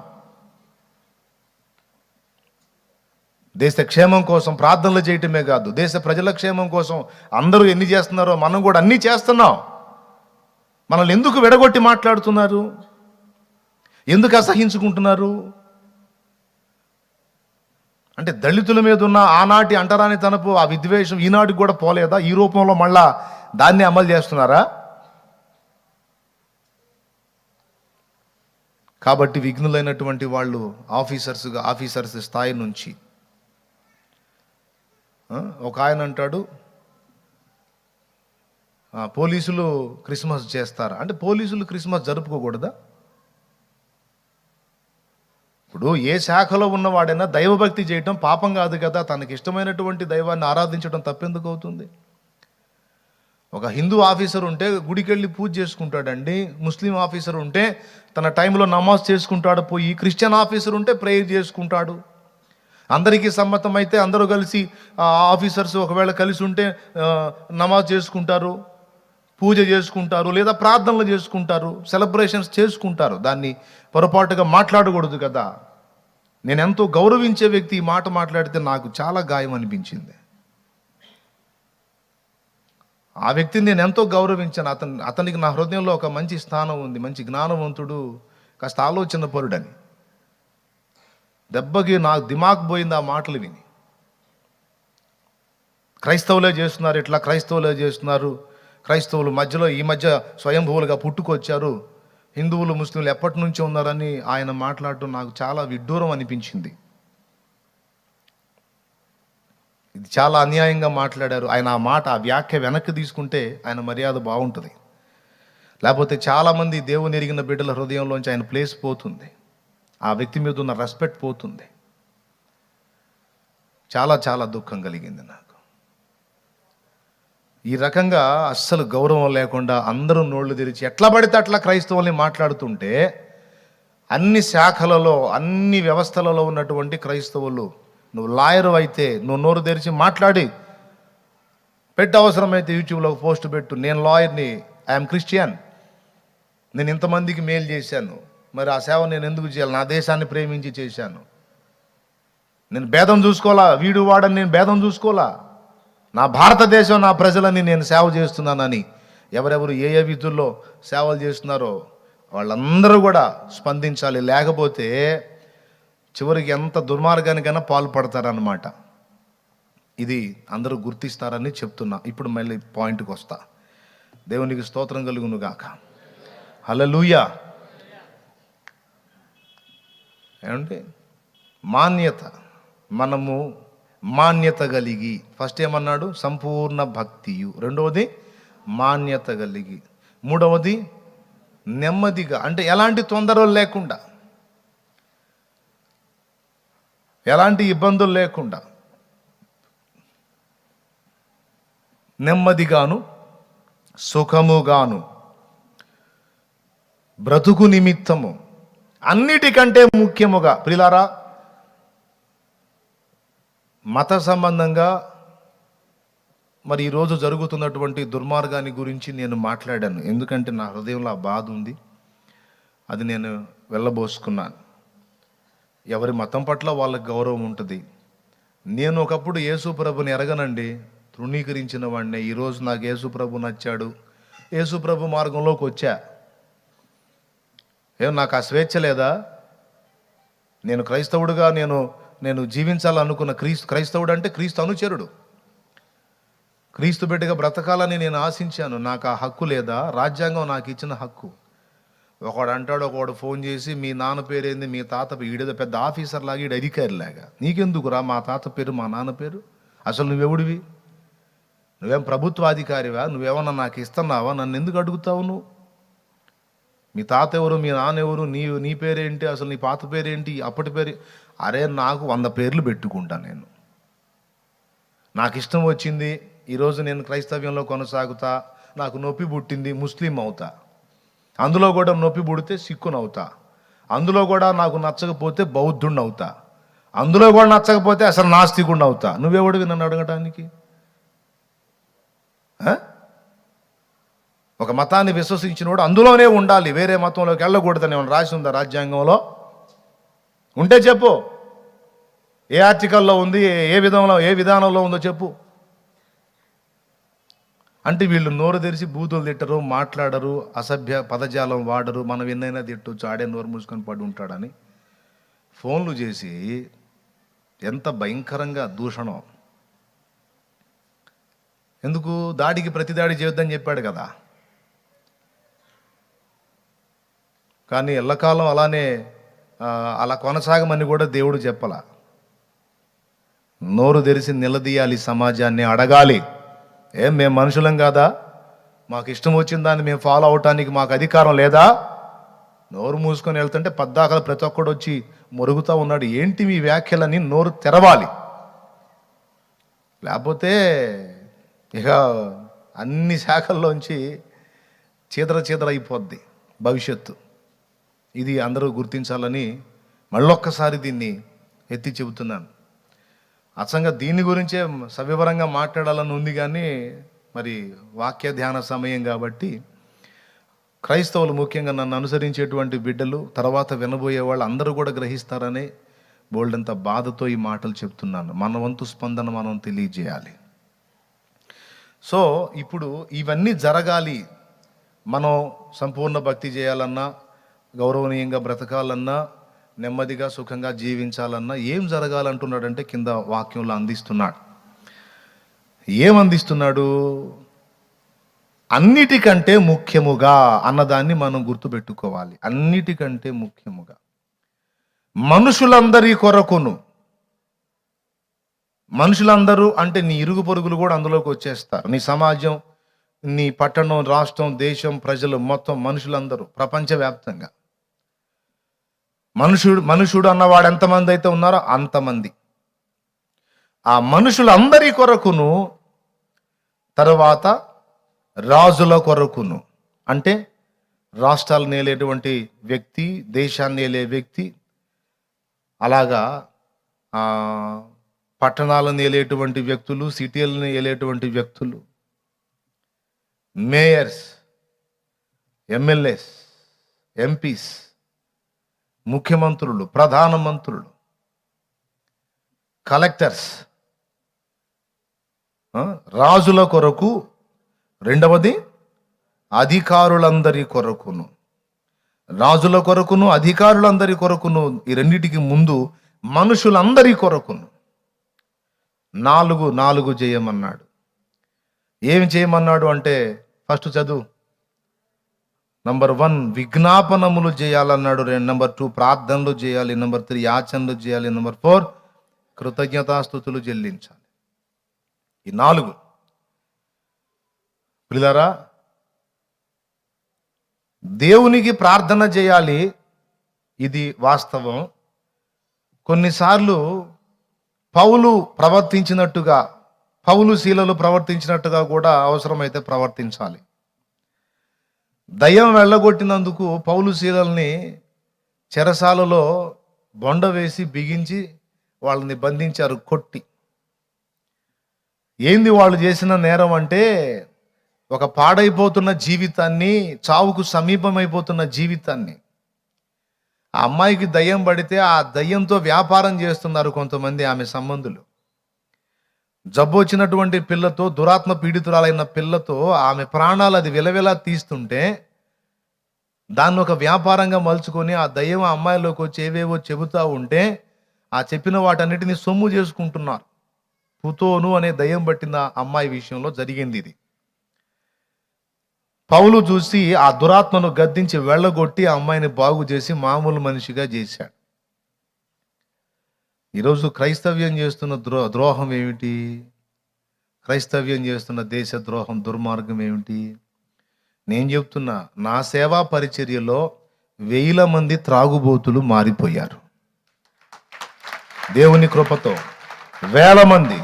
వాళ్ళ కుటుంబాలతో పచ్చగా కాపురం చేసుకుంటున్నారు, భార్య బిడ్డల్ని బంగారంలా చూసుకుంటున్నారు, చక్కగా ప్లేస్ కొనుక్కొని ఇల్లు కట్టుకొని పైసలు సంపాదించుకొని హాయిగా బతుకుతున్నారు. ఒకవేళ ఈ సేవా పరిచర్య జరగకపోతే ఆ త్రాగుబోతులు ఇప్పటికీ అలానే ఉండేవాళ్ళుగా. ఈ పరిచర్య ద్వారా ఎంతో మంది బీదల్ని, నేను చెప్తున్నా, ప్రపంచం మొత్తాన్ని కాదు, దేశం మొత్తాన్ని కాదు, రాష్ట్రం మొత్తాన్ని కాదు, నేనున్న ఈ పట్టణంలో ఎంతో మంది బీదలు అన్న ఆహారానికి లేదని గేటు ముందుకు వచ్చి ఒట్టిగా పోయినోడు ఒక్కడు లేడు. నేను దేవుని సన్నిధిలో ఉండి చెప్తున్నా, క్రైస్తవుడు చేసిన దుర్మార్గం ఏంటి? తనకున్న దానిలో అక్కర గలవాన్ని ప్రేమించి సహాయం చేశాడు. అవతల వాడిది దోచుకొని లాక్కొని తినలేదే. తిన్నాడా? తినలా. తనకు వచ్చిన రాబడిలో దేవుని కొరకు బీదల కొరకు అని 10వ భాగం తీసి, ఆ తీసింది తీసుకొచ్చి దేవుని సన్నిధిలో చెల్లించి బీదల పోషణ కొరకు దాన్ని దేవుని సన్నిధిలో, ఒకడు అంటాడు దశంభాగం యేసుప్రభు అడిగాడు. యేసుప్రభు కోసం కాదు, దేవుని సన్నిధికి వచ్చే బీద, అంగ వైకల్యం కలిగిన వికలాంగులు, అనాథలు, విధవరాండ్రు, నిరుపేదలు ఎవడొచ్చినా దేవుని సన్నిధిలో ఆహారముండు నిమిత్తము. మలాకి గ్రంథం 3వ అధ్యాయం 8వ వచనం చెప్తుంది, దీనులైన బిడ్డలు నా సన్నిధికి వస్తే వాళ్ళు ఒట్టి చేతులతో పంపబడకూడదు, వాళ్ళకి ఆహారం ఇవ్వాలి అనే వార్నింగ్ దేవుడు ఇచ్చినందున దేవుని ఎరిగిన వాళ్ళందరూ తమ రాబడిలోంచి కొంత సొమ్ము తీసి బీద బిక్కి పోషణ కోసం ఖర్చు పెడుతున్నారు. ఇదే క్రైస్తవులు చేసే దేశద్రోహం. దుర్వ్యసనాలంపట్లో చిక్కుబడిపోయి కుటుంబాలే ఆత్మహత్యలు చేసుకొని చచ్చిపోయే పరిస్థితుల్లోకి వెళ్ళిపోయిన ఎన్నో కుటుంబాలు, ఆ భర్తలు మారి ఈ కుటుంబాలు బంగారంలాగా బ్రతుకుతున్నాయి. ఇదా క్రైస్తవుడు చేసిన దేశద్రోహం. నరహంతకులు మారిపోయారు ఈ పరిచర్యలో చాలా మంది దేవుని కృపను బట్టి. ఒకవేళ వాళ్ళు మార్పు చెందకుండా అలానే ఉంటే ఇంకెంతో మంది ప్రాణాలు ఇదైపోతాయి కదా. వాళ్ళు చేంజ్ అయిపోయారు. మళ్ళీ ఇంకా ఏ రాజకీయ నాయకుడు వాళ్ళని మార్చలేడో. చట్టం చూపించి ఏదన్నా నువ్వు వాళ్ళని లోపలేసి దెబ్బలు కొట్టిస్తావేమో. ధర్మశాస్త్రము మనిషిని పరివర్తనలోకి తీసుకొని రాలేదు, ఇంకా కఠినపరుస్తుంది. ధర్మశాస్త్రము దేని చేయజాలకపోయిన దాన్ని దేవుడు చేసెను. A1 రౌడీ షీట్ ఓపెన్ అయిన వాళ్ళు, భయంకరమైన రౌడీ షీట్ జీవితాన్ని రౌడీలుగా జీవించిన వ్యక్తులు మారిపోయి మోకాళ్ళ ప్రార్థన చేస్తా శాంతి కాముకులుగా గొర్రె పిల్లలా బతుకుతున్నారండి. క్రైస్తవుడు చేసిన సేవా పరిచర్య వలన కాదని చెప్పమనండి. ఎంతో మంది రోగులకు సేవ చేశారు క్రైస్తవులు. ఏంటి క్రైస్తవుడు చేసిన దుర్మార్గం ఏంటి? ఏంటి క్రైస్తవుడు చేసిన అన్యాయం ఏంటి? ఏమీ లేదు. నేను చెప్పను అసలు కారణం ఏంటో. ఇలా ద్వేషించే వాళ్ళకు తప్పు కూడా కాదు, వాళ్ళను శోధించే దురాత్మలు వాళ్ళని అట్లా చేస్తున్నాయి. అది అసలు రహస్యం. పౌలు చేసిన అన్యాయం ఏం లేదు. అమ్మాయి వ్యాధిగ్రస్తురాలు, ఒక దెయ్యపు పీడితురాలుగా ఉంటే ఆ అమ్మాయిని దయ్యం వెళ్ళగొట్టి బాగు చేసి ఆ అమ్మాయిని మామూలు స్థితికి తీసుకొచ్చాడు. అది ఆయన చేసింది. అందుకని ఆయనను బట్టి కొట్టి చెరసాల్లో బోండ వేసి బిగిస్తే వాళ్ళు ప్రార్థన చేసి దేవుణ్ణి స్తుతిస్తే ఒక అద్భుతం చేశాడు దేవుడు. సంఖ్యలన్నీ ఊడిపోయాయి, చెరసాల తలుపులు తెరుచుకున్నాయి. చెరసాల నాయకుడు వచ్చి తన్ను తాను పొడుచుకొని చావబోయాడు. ఎందుకో తెలుసా? రోమా గవర్నమెంటులో ముద్దాయిని నిర్లక్ష్యం చేస్తే వాడు పారిపోయినా ఇంకొకటైనా ఆ సైనికుడికి, ఆ సైన్యాధిపతికి పనిష్మెంట్, శిక్ష, ఘోరమైన శిక్షలు ఉంటాయి. అందుకని ప్రాణం కంటే ఎక్కువగా భద్రత చూసుకోవాలి. కానీ ఏం చేద్దాం, అది దేవుడు చేసిన కార్యం కనుక వాడికి అర్థం కాల. ఇది ఎలా జరిగిందో తెలియదు, అధికారుల చేతుల్లో నేను చస్తాను కనుక ముందే చేద్దామని కత్తి తీసుకొని పొడుచుకోబోయాడు. అప్పుడు చెరసాలలోనే అన్ని విడుదల వచ్చినా కూడా వెళ్ళిపోకుండా అక్కడే కూర్చున్నారు పౌలు శీలలు. సహోదరుడా, నీ ప్రాణము తీసుకొనవద్దు, మేము ఎక్కడికి పోలా, ఇక్కడే ఉన్నామని. రాత్రి వేళ దీపం తీసుకొచ్చి చూస్తే అందరూ ఖైదీలందరూ అట్లనే ఉన్నారు, వీళ్ళు కూడా అట్లనే ఉన్నారు. అయ్యలారా, రక్షణ పొందుటకు నేనేమి చేయవలని అన్నాడు. ప్రభు అయిన యేసునందు విశ్వాసం ఉంచుము, అప్పుడు నీవును నీ ఇంటి వారును రక్షణ పొందుదురు అని చెప్పి అతనికి, అతని ఫ్యామిలీకి రక్షణ ఇచ్చేశారు. అయిపోయిన తరువాత మరునాడు అధికారులు మాట్లాడుకొని వాళ్ళను పంపమని చెప్పారు. వాళ్ళు రోమా గవర్నమెంట్కు చెందినటువంటి వ్యక్తులు, రోమా పౌరసత్వం కలిగిన వాడు పౌలని తెలుసుకొని, మరి రోమా పౌరసత్వం కలిగిన వాడిని నిర్హేతుకంగా బంధించి శిక్షించకూడదు, దానికి మళ్ళా భయంకరంగా ఉంటుంది. అందుకని భయపడే అధికారులు అతను రోమా పౌరత్వం కలిగిన వాడిని ఎరిగి పౌలును బయటికి పంపించడానికి ట్రై చేస్తే పౌలు ఏమన్నాడో తెలుసా? ఏ చెరసాల నాయకుడికి సువార్త చెప్పి రక్షణ ఇచ్చాడో ఆ నాయకుడే వచ్చి పై అధికారులు చెప్తున్నారయ్యా మీరు ఇక సుఖంగా పొండి అంటే, ఎందుకు పోతాం, నువ్వు పక్కనుండు అన్నాడు. ఎందుకు పోతావు, నువ్వు పక్కనుండు, మేము చేసిన నేరం ఏంటి, ఎందుకు మమ్మల్ని కొట్టారు, ఎందుకు మమ్మల్ని జైల్లో పెట్టారు, ఆ లాజిక్ ఏంటో చెప్పాలి కదా, రీజన్ చెప్పాలి కదా. నాకున్న హక్కును బట్టి నేను నిలదీస్తానని గట్టిగా నిలబడ్డాడు. కొన్నిసార్లు మనం ఎప్పుడూ ప్రార్థన చేయటం అవసరం. ఎందుకంటే వాళ్ళు దురాత్మ పీడితులుగా ఉన్నారు కనుక ఏం మాట్లాడతారో పాపం వాళ్ళకి తెలియదు, వాటి వశంలో ఉండి మాట్లాడతారు. అవి వెళ్ళిపోయేటట్టు ప్రార్థన చేయాలి. మనుషులంగా మనం ఉన్నాం కనుక రాజ్యాంగం మనకిచ్చిన హక్కును పరిరక్షించుకోవటానికి రాజ్యాంగబద్ధంగా మనం కూడా గళం విప్పాలి. పౌలు రెండూ చేశాడు. మనకేం చెబుతున్నాడు? ప్రార్థన చేయండి వీళ్ళందరి కొరకు అని చెప్పాడా? మరి ఆయన కూడా చెరసాల్లో మరి వాళ్ళు అన్యాయంగా బంధించి కొడితే గేటు తీసి ఇంకా పోండి అంటే సంతోషం నాయన దేవుని స్తోత్రం అని వెళ్ళలా. ఎట్లా తీసుకొచ్చి బంధిస్తారు, ఎట్లా రహస్యంగా వదిలేస్తారు అని నోరు తెరచి గళం విప్పి నిలదీశాడు. ఈ రెండు పౌలు మనకు చూపుతున్న మాదిరి.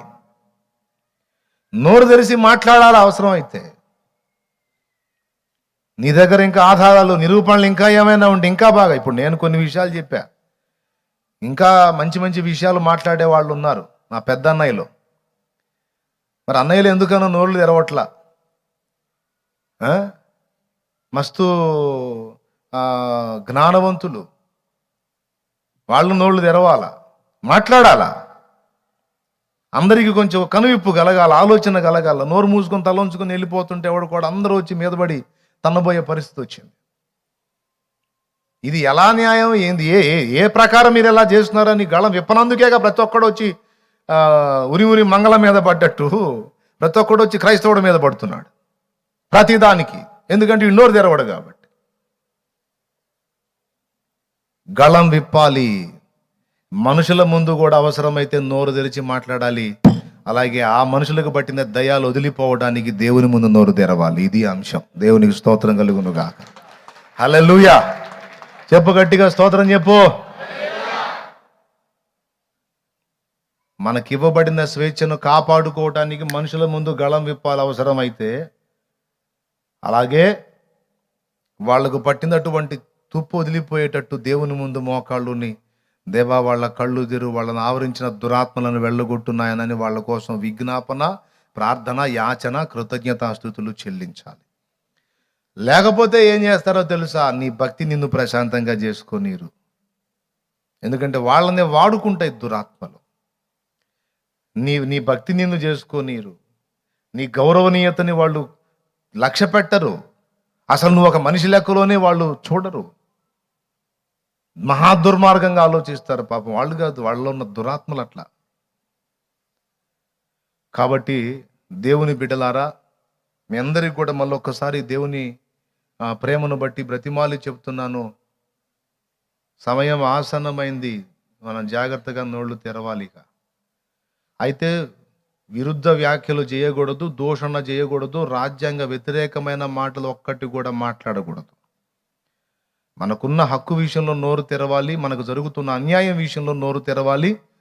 దేశం కోసం క్రైస్తవులంగా మనవాళ్ళు మనం చేస్తున్న త్యాగం, సేవ ఏందో, గతంలో ఏం చేశారో, ఇప్పుడు ఏం చేస్తున్నారో, అసలు పూర్వం ఏం చేశారో మొత్తం తెలియజేసి, ఏం మీకున్న హక్కు మాకు లేదా అని నిలదీయాలి. ఏదో ఎవరినో దృష్టిలో పెట్టుకొని ఎవరి మీదనో దుర్మార్గపు ఆలోచనలు చేయటం, వ్యాఖ్యలు చేయటం అనేది యుక్తం కాదు అని మనందరం నోళ్ళు తెరవాలి. అందరూ ఆలోచిస్తారు అనుకుంటున్నాను. ఎవరికి తగ్గ రీతిలో వారు స్పందిస్తారు అనుకుంటున్నాను. ఇప్పుడు నేను మాట్లాడిన పంధాన్ని అనుసరించి అలాగా మాట్లాడవచ్చు. అప్పుడు హిందువులు కూడా అందరూ ఒకే రకంగా లేరండి. కొంతమంది సంస్కారవంతులు ఉన్నారు. నోళ్ళు తెరిచి వాళ్లే మాట్లాడుతున్నారు. అన్నదమ్ముల్లాగా ఉన్న మమ్మల్ని చిచ్చుబెట్టి విడగొట్టడానికి వచ్చారా, దుర్మార్గం చేయడానికి వచ్చారా అని నిలదీస్తున్నారు స్త్రీలు పురుషులు మొత్తం. వాళ్ళు నోళ్ళు తెరిచినంత మాత్రం మనం నోళ్ళు తెరవకపోతే ఎట్లా? తెరవాలి. ప్రతి ఒక్కడు మీడియా ఉందని వాడుతున్నాడు కదా, వాడాలి మనం కూడా. దేవునికి స్తోత్రం కలుగును గాక. హల్లెలూయా. వాడి ఏదో దుర్మార్గపు మాటలు మాట్లాడద్దు. న్యాయం అడగండి, ధర్మం అడగండి, అన్యాయాన్ని ఎదిరించండి. అది ఒరిజినల్ క్రిస్టియానిటీ. యేసు ప్రభు తనకు అన్యాయం జరుగుతున్నప్పుడు మౌనంగా ఉన్నాడు, ఎదుటివాడికి అన్యాయం జరిగినప్పుడు నిలదీశాడు. ప్రియులారా, గుర్తుపెట్టుకుని జాగ్రత్త పడదాం. మరి ఎందుకు ప్రార్థన చేయాలి? దేవునికి ప్రార్థన చేయమని చెప్పాడు కదా, ప్రార్థన చేయకుండా వాళ్ళందరినీ కంట్రోల్ చేయడా దేవుడు అంటే? చేయటానికి ఒప్పుకోదు రూలు. ఎందుకంటే భూమి మీద నిర్మించబడిన మానవునికి దేవుడు స్వేచ్ఛనిచ్చాడు. దేవుడు కదిలి భూమి మీద పనిచేయాలన్నా, సైతాను కదిలి భూమి మీద పనిచేయాలన్నా మనిషే తనంతట తాను తలుపులు తీయాలి. లేకపోతే దయ్యమైనా పనిచేయటానికి లేదు, దేవుడైనా పనిచేయటానికి లేదు. మీకు అందరికీ తెలిసిందే, దేవునికి తలుపులు మూసేసి దయ్యానికి తలుపులు తెరిచాడు మన మూలపెత్తరుడు. ఇది కొత్త విషయం కాదుగా. ఎప్పుడో తెరిచేశాడు తలుపులు. ఎవరికి మూశాడు? దేవునికి మూశాడు. ఎవరికి తెరిచాడు? అపవాదికి తెరిచాడు. అప్పటి నుంచి ఇక వాడి ఏలుబడి స్టార్ట్ అయింది. ప్రపంచం మొత్తం మీద, భూప్రపంచం మొత్తం మీద. మీకు అర్థమవుతుందా నేను చెప్పే విషయాలు? ఎంతమందికి అర్థమవుతున్నాయి? చేతులు ఎత్తండి కొద్దిగా, స్తోత్రం చెప్పండి.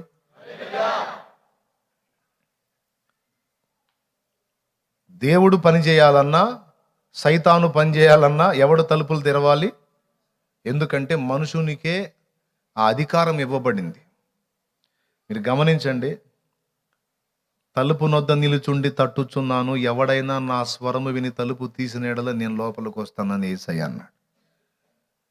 యేసయ్య ఒక తన్నుదంతే ఆ తలుపు ఒక లెక్క. యేసయ్య బలవంతంగా తోసుకొని రాలేడు. అరే, బలవంతపు మతం మార్పిళ్ళు అంటున్నారు. ఎవడినయా బలవంతంగా మతం మార్చింది? ఒకడిని చూపించు, మారతాడా? బలవంతంగా అసలు సాధ్యమైద్దా? బలవంతంగా కాదు, పూర్తి ఇష్టంగా, పూర్తి స్వేచ్ఛగా పరితపించి యేసును హత్తుకుంటున్నారు.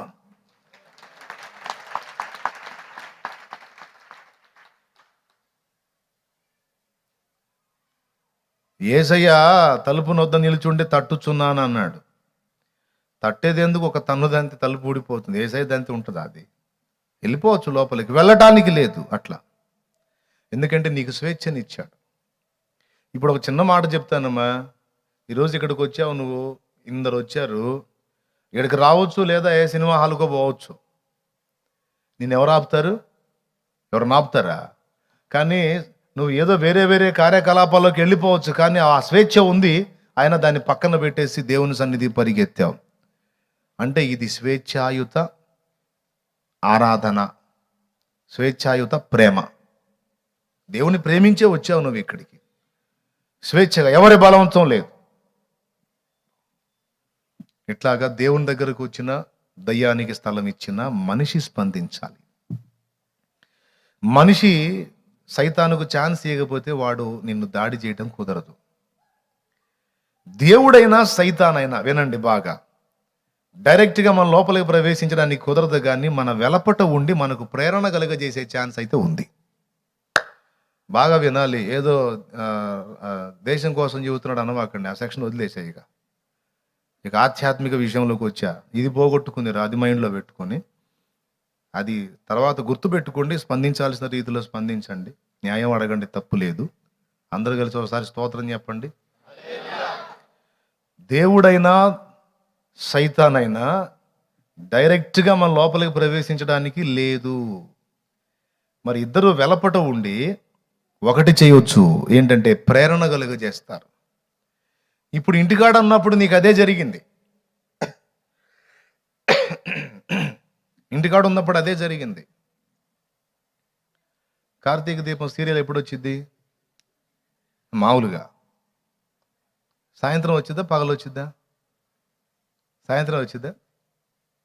ఎవరికి తెలుసు అన్నట్టు చూస్తున్నారు. మీరు షో చేయొద్దు, ఎవరన్నా చూసేవాళ్ళు చెప్పండి. ఎప్పుడు వచ్చింది? నైట్ వచ్చిద్దా, పగలు వచ్చిద్దా? నైటే కదా, రైట్. ఇంటికాడ నువ్వు ఉన్నప్పుడు నీకు రెండు ప్రేరణలు. దేవుడు మాట్లాడాడు ఒక పక్కన, ఏమనంటే నా బిడ్డ నువ్వు సన్నిధికి రా అని. ఒక పక్కన వాడు మాట్లాడాడు, అయ్యి వారం వారం పోయేది, రోజు పోయేది, కార్తీక దీపం వచ్చింది, నెక్స్ట్ సీన్ ఎందుకు చూద్దుగా నాకు. ఈ రెండు ప్రేరణలు వచ్చినాయి. నిర్ణయం నువ్వే చేసావు. ఏమనంటే కార్తీక దీపం లేదు, ఇంకో దీపం లేదు, ఏసై దగ్గరికి వెళ్ళాలి నేను వచ్చినందున ఇప్పుడు దేవుని సన్నిధిలో కొన్ని మాటలు వినగలిగావు నువ్వు. అంటే నిన్ను బలవంతం పెట్టి ఎవరైనా తాళ్ళు గట్టి లాక్కొచ్చారా దేవుని సన్నిధికి? లేదు. ప్రేరణ దేవుడు పుట్టించాడు, ఆలోచన కలిగింది, వచ్చావు. ఇక్కడే కాదు, ఇక్కడ మోకాళ్ళ మీద ప్రార్థనకి వెళ్ళిన ఆ ప్రేరణ దేవుని వలన కలిగింది, దేవునితో గడిపావు. వాక్యం చదివిన ఆ ప్రేరణ దేవుని వలన కలిగింది. ఇప్పుడు ఖాళీగా ఎందుకు, వాక్యం చదవచ్చు కదా అనిపిస్తుంది మనసుకి. అది నీకు అనిపించేది కాదు, దేవుడు నీ ప్రక్కన నిలిచి నీతో పలుకుతున్నమాట. బాప్తీసం పొందిన వ్యక్తి అయితే ఇక నీలోనే కూర్చుంటాడు దేవుడు.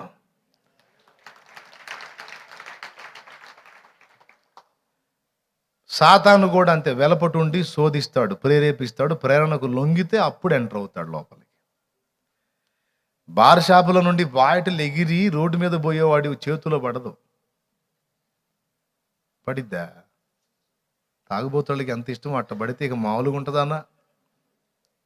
పండగ చేసుకోము, పొద్దున్న నుంచి సాయంత్రం దాకా చాకిరీ చేసి అగచాట్లన్నీ పడి డబ్బులు పెట్టి బాటిలు టచింగ్ రెండు తెచ్చుకొని ఎవరికి కనపడకుండా, ముఖ్యంగా భార్యకి కనపడకుండా, కుటుంబానికి కనపడకుండా ఎక్కడో తాగి మళ్ళీ అది కవర్ చేసుకోవడానికి కిళ్ళియో ఏదో వేసుకొని ఏమి ఎరగనట్టుగా ఇంటికి చేరే వాళ్ళు ఎందరో, సంపాదన అంతా దానికి పెట్టి ఏ బార్ షాపులోంచి బాటిల్ ఎగురొచ్చి రోడ్డు మీద పోయేవాడి చేతిలో పడద్దు. ఫస్ట్ దుష్టుడు ప్రేరేపిస్తాడు, తాగు నాయన తాగు, కిక్కు బాగుంటుంది, మత్తుగా ఉంటుంది, హాయిగా ఉంటుంది, స్వర్గాల్లో తేలిపోతున్నట్టు ఉంటుంది. చార్మినార్ సిగరెట్ గురించి అక్కడక్కడ బోర్డుల మీద అప్పట్లో రాసేవాళ్ళు, చార్మినార్ సిగరెట్టు స్వర్గానికి తొలిమెట్టు అని కదా, గుర్తుందా? అక్కడక్కడ రోడ్ల పక్కన, హైవేల పక్కన చార్మినార్ సిగరెట్ స్వర్గానికి తొలిమెట్టు అని. అది పోయి బోర్డు ఇప్పుడు సిగరెట్ పెట్టి మీద వచ్చింది, క్యాన్సర్కి తొలిమెట్టు అని. ఏమండి? దేవునికి స్తోత్రం కలుగును గాక. హల్లెలూయా. ప్రియులారా, వాడే ప్రేరేపిస్తుంటాడు, ఒక దమ్ము కొట్టు నాయన, కాస్త పుచ్చుకోనాయన, బాగుంటుంది, బాధలన్నీ మర్చిపోవచ్చు. ఆ ప్రేరణకు లొంగిపోయి తెచ్చుకుంటాడు. కాబట్టి దేవుడైనా దయ్యమైనా మనిషి స్పందిస్తేనే వాళ్ళు ఎంటర్ అవటానికి అవకాశం ఉంది, లేకపోతే లేదు.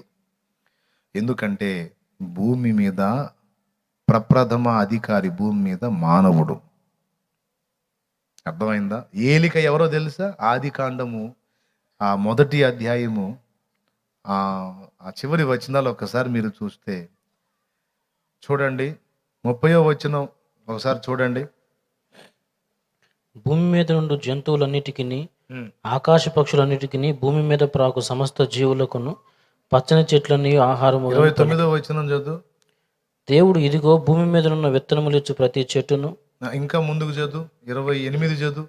దేవుడు వారిని ఆశీర్వదించెను, ఎట్లనగా మీరు ఫలించి, అది మన వచనం. మీరు ఫలించి అభివృద్ధి పొంది విస్తరించి భూమిని నిండించి దాన్ని లోపరుచుకొనుడి. సముద్రపు చేపలను, ఆకాశ పక్షులను, భూమి మీద ప్రాకు ప్రతి జీవిని ఏలుడి. ఏలేవాడెవరు? రాజు, ఏలిక. కాబట్టి భూమి మీద రాజు మానవుడే. ఆ మానవుడే కింగ్, అతందే సంపూర్ణ అధికారం. దేవునికి తలుపు తీసిన, దయ్యానికి తలుపు తీసిన. ఒకసారి నీకు అధికారం ఇచ్చిన తర్వాత మళ్ళీ నీ అనుమతి లేకుండా నేను ఎంటర్ అవ్వచ్చా? ఎవరైనా చెప్పండి. మీకు అధికారం ఇచ్చిందాక మీ అనుమతి లేకుండా నేను ఎంటర్ అయితే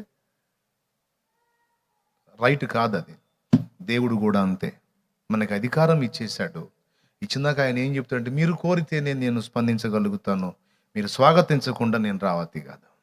నేను బలవంతుణ్ణే, సర్వశక్తి గల దేవుణ్ణే, సమస్తము నాకు సాధ్యమే, అయినా మీరు స్పందించకుండా నేను స్పందించడానికి కుదరదు. అందుకే చెప్పాడు, భూమి మీద మీరు వేటిని బంధింతురో అక్కడ నేను వాటిని బంధిస్తానన్నాడు.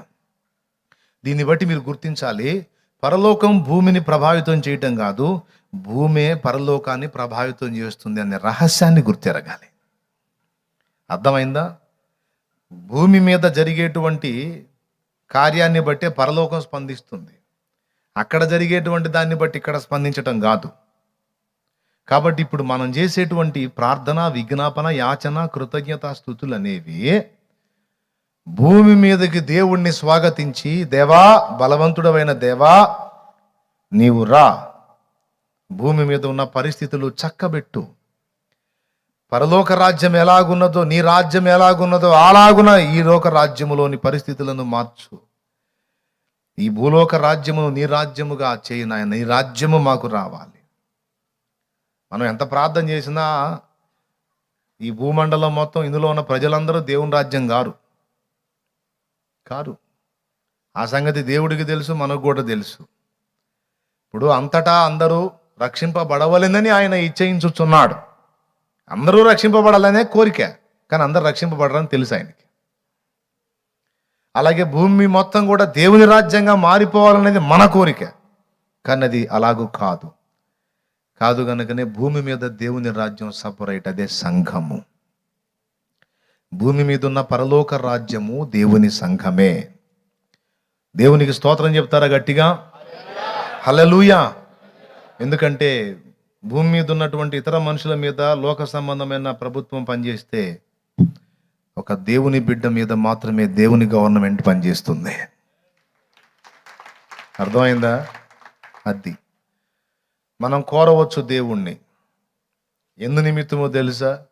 వారి నిమిత్తం కాకపోయినా కనీసం మన నిమిత్తమైనా అడగాల్సి ఉంది. ఈజీగా అర్థమయ్యేటట్టు చెప్తా. పత్తి పొలాలు ఉన్నాయి, చుట్టూ అంజుల పొలాలు ఉన్నాయి, మధ్యలో మందు ఉంది. ప్రభువా, నా పొలం బాగా పండేటట్టు చేయి తండ్రి, నీకు స్తోత్రం అయ్యా, నా పొలాన్ని దీవించు ప్రభువా, నూరంతలా పంట రావాలి నాయన, నీకు స్తోత్రం అయ్యా, హల్లెలూయా. ప్రభువా, కన్నీళ్లతో ప్రార్థన చేస్తున్నా ప్రభువా, నా పొలం బాగా పండేటట్టు చేయని బాగా కన్నీరు గార్చి ప్రార్థన చేస్తా. ఇప్పుడు నీ పొలం బాగా పండాలంటే ఆ పక్క పొలంలో తెగులు పడింది, చుట్టూ పొలాల్లో తెగులు పడింది. ఇప్పుడు చుట్టూ పొలాల్లో తెగులు పడితే మరి నీ పొలానికి కూడా తెగులు తప్పదుగా. ఇప్పుడు మొన్న బొబ్బర తెగులు వచ్చింది, మొత్తాన్ని పోయిందా పోలేదా? ఉల్లిపాయ వేశారు, తీవ్రమైన వర్షం, ఉల్లి మొత్తం పోయింది, లక్షల రూపాయల నష్టం తేలారు రైతులు. పత్తి వేశారు, ఏదో అంతకంతకు అట్లాగా, పూర్తిగా అయితే ఏదో మేలు జరిగినట్టు కనపడట్లేదు. ఎందుకు ఇలాంటి పరిస్థితి అంటే ఇర్మియాలో చెప్తాడు, మీరు వారి కొరకు ప్రార్థన చేయండి. ఏం ప్రభా, నా కొరకు చేసుకోవాలి కానీ వాళ్ళ కోసం ఎందుకంటే, రే బాబు, వాళ్ళు ఏదో ఇది కావాలని కాదురా, వారి క్షేమము మీ క్షేమానికి కారణమవుతుంది అన్నాడు.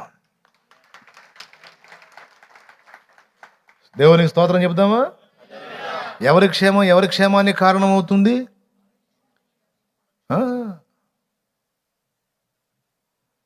ఇప్పుడు బజార్లో 4 మెంట్లోళ్ళు ఉన్నారనుకో,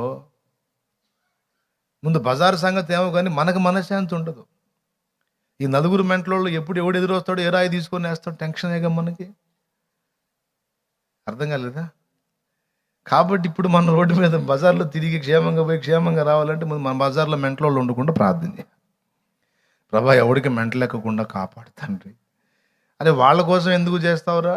నీ కోసం నువ్వు చేసుకో. కాదు ప్రభా, నా కోసం నీ క్షేమం కోసం చేసుకుంటాను ఆయన. బజార్లో మెంటలోళ్ళు ఉంటే నాకు డేంజర్ కదా ప్రభా, అందుకని ముందు వాళ్ళని కరెక్ట్ చేయను ఆయన.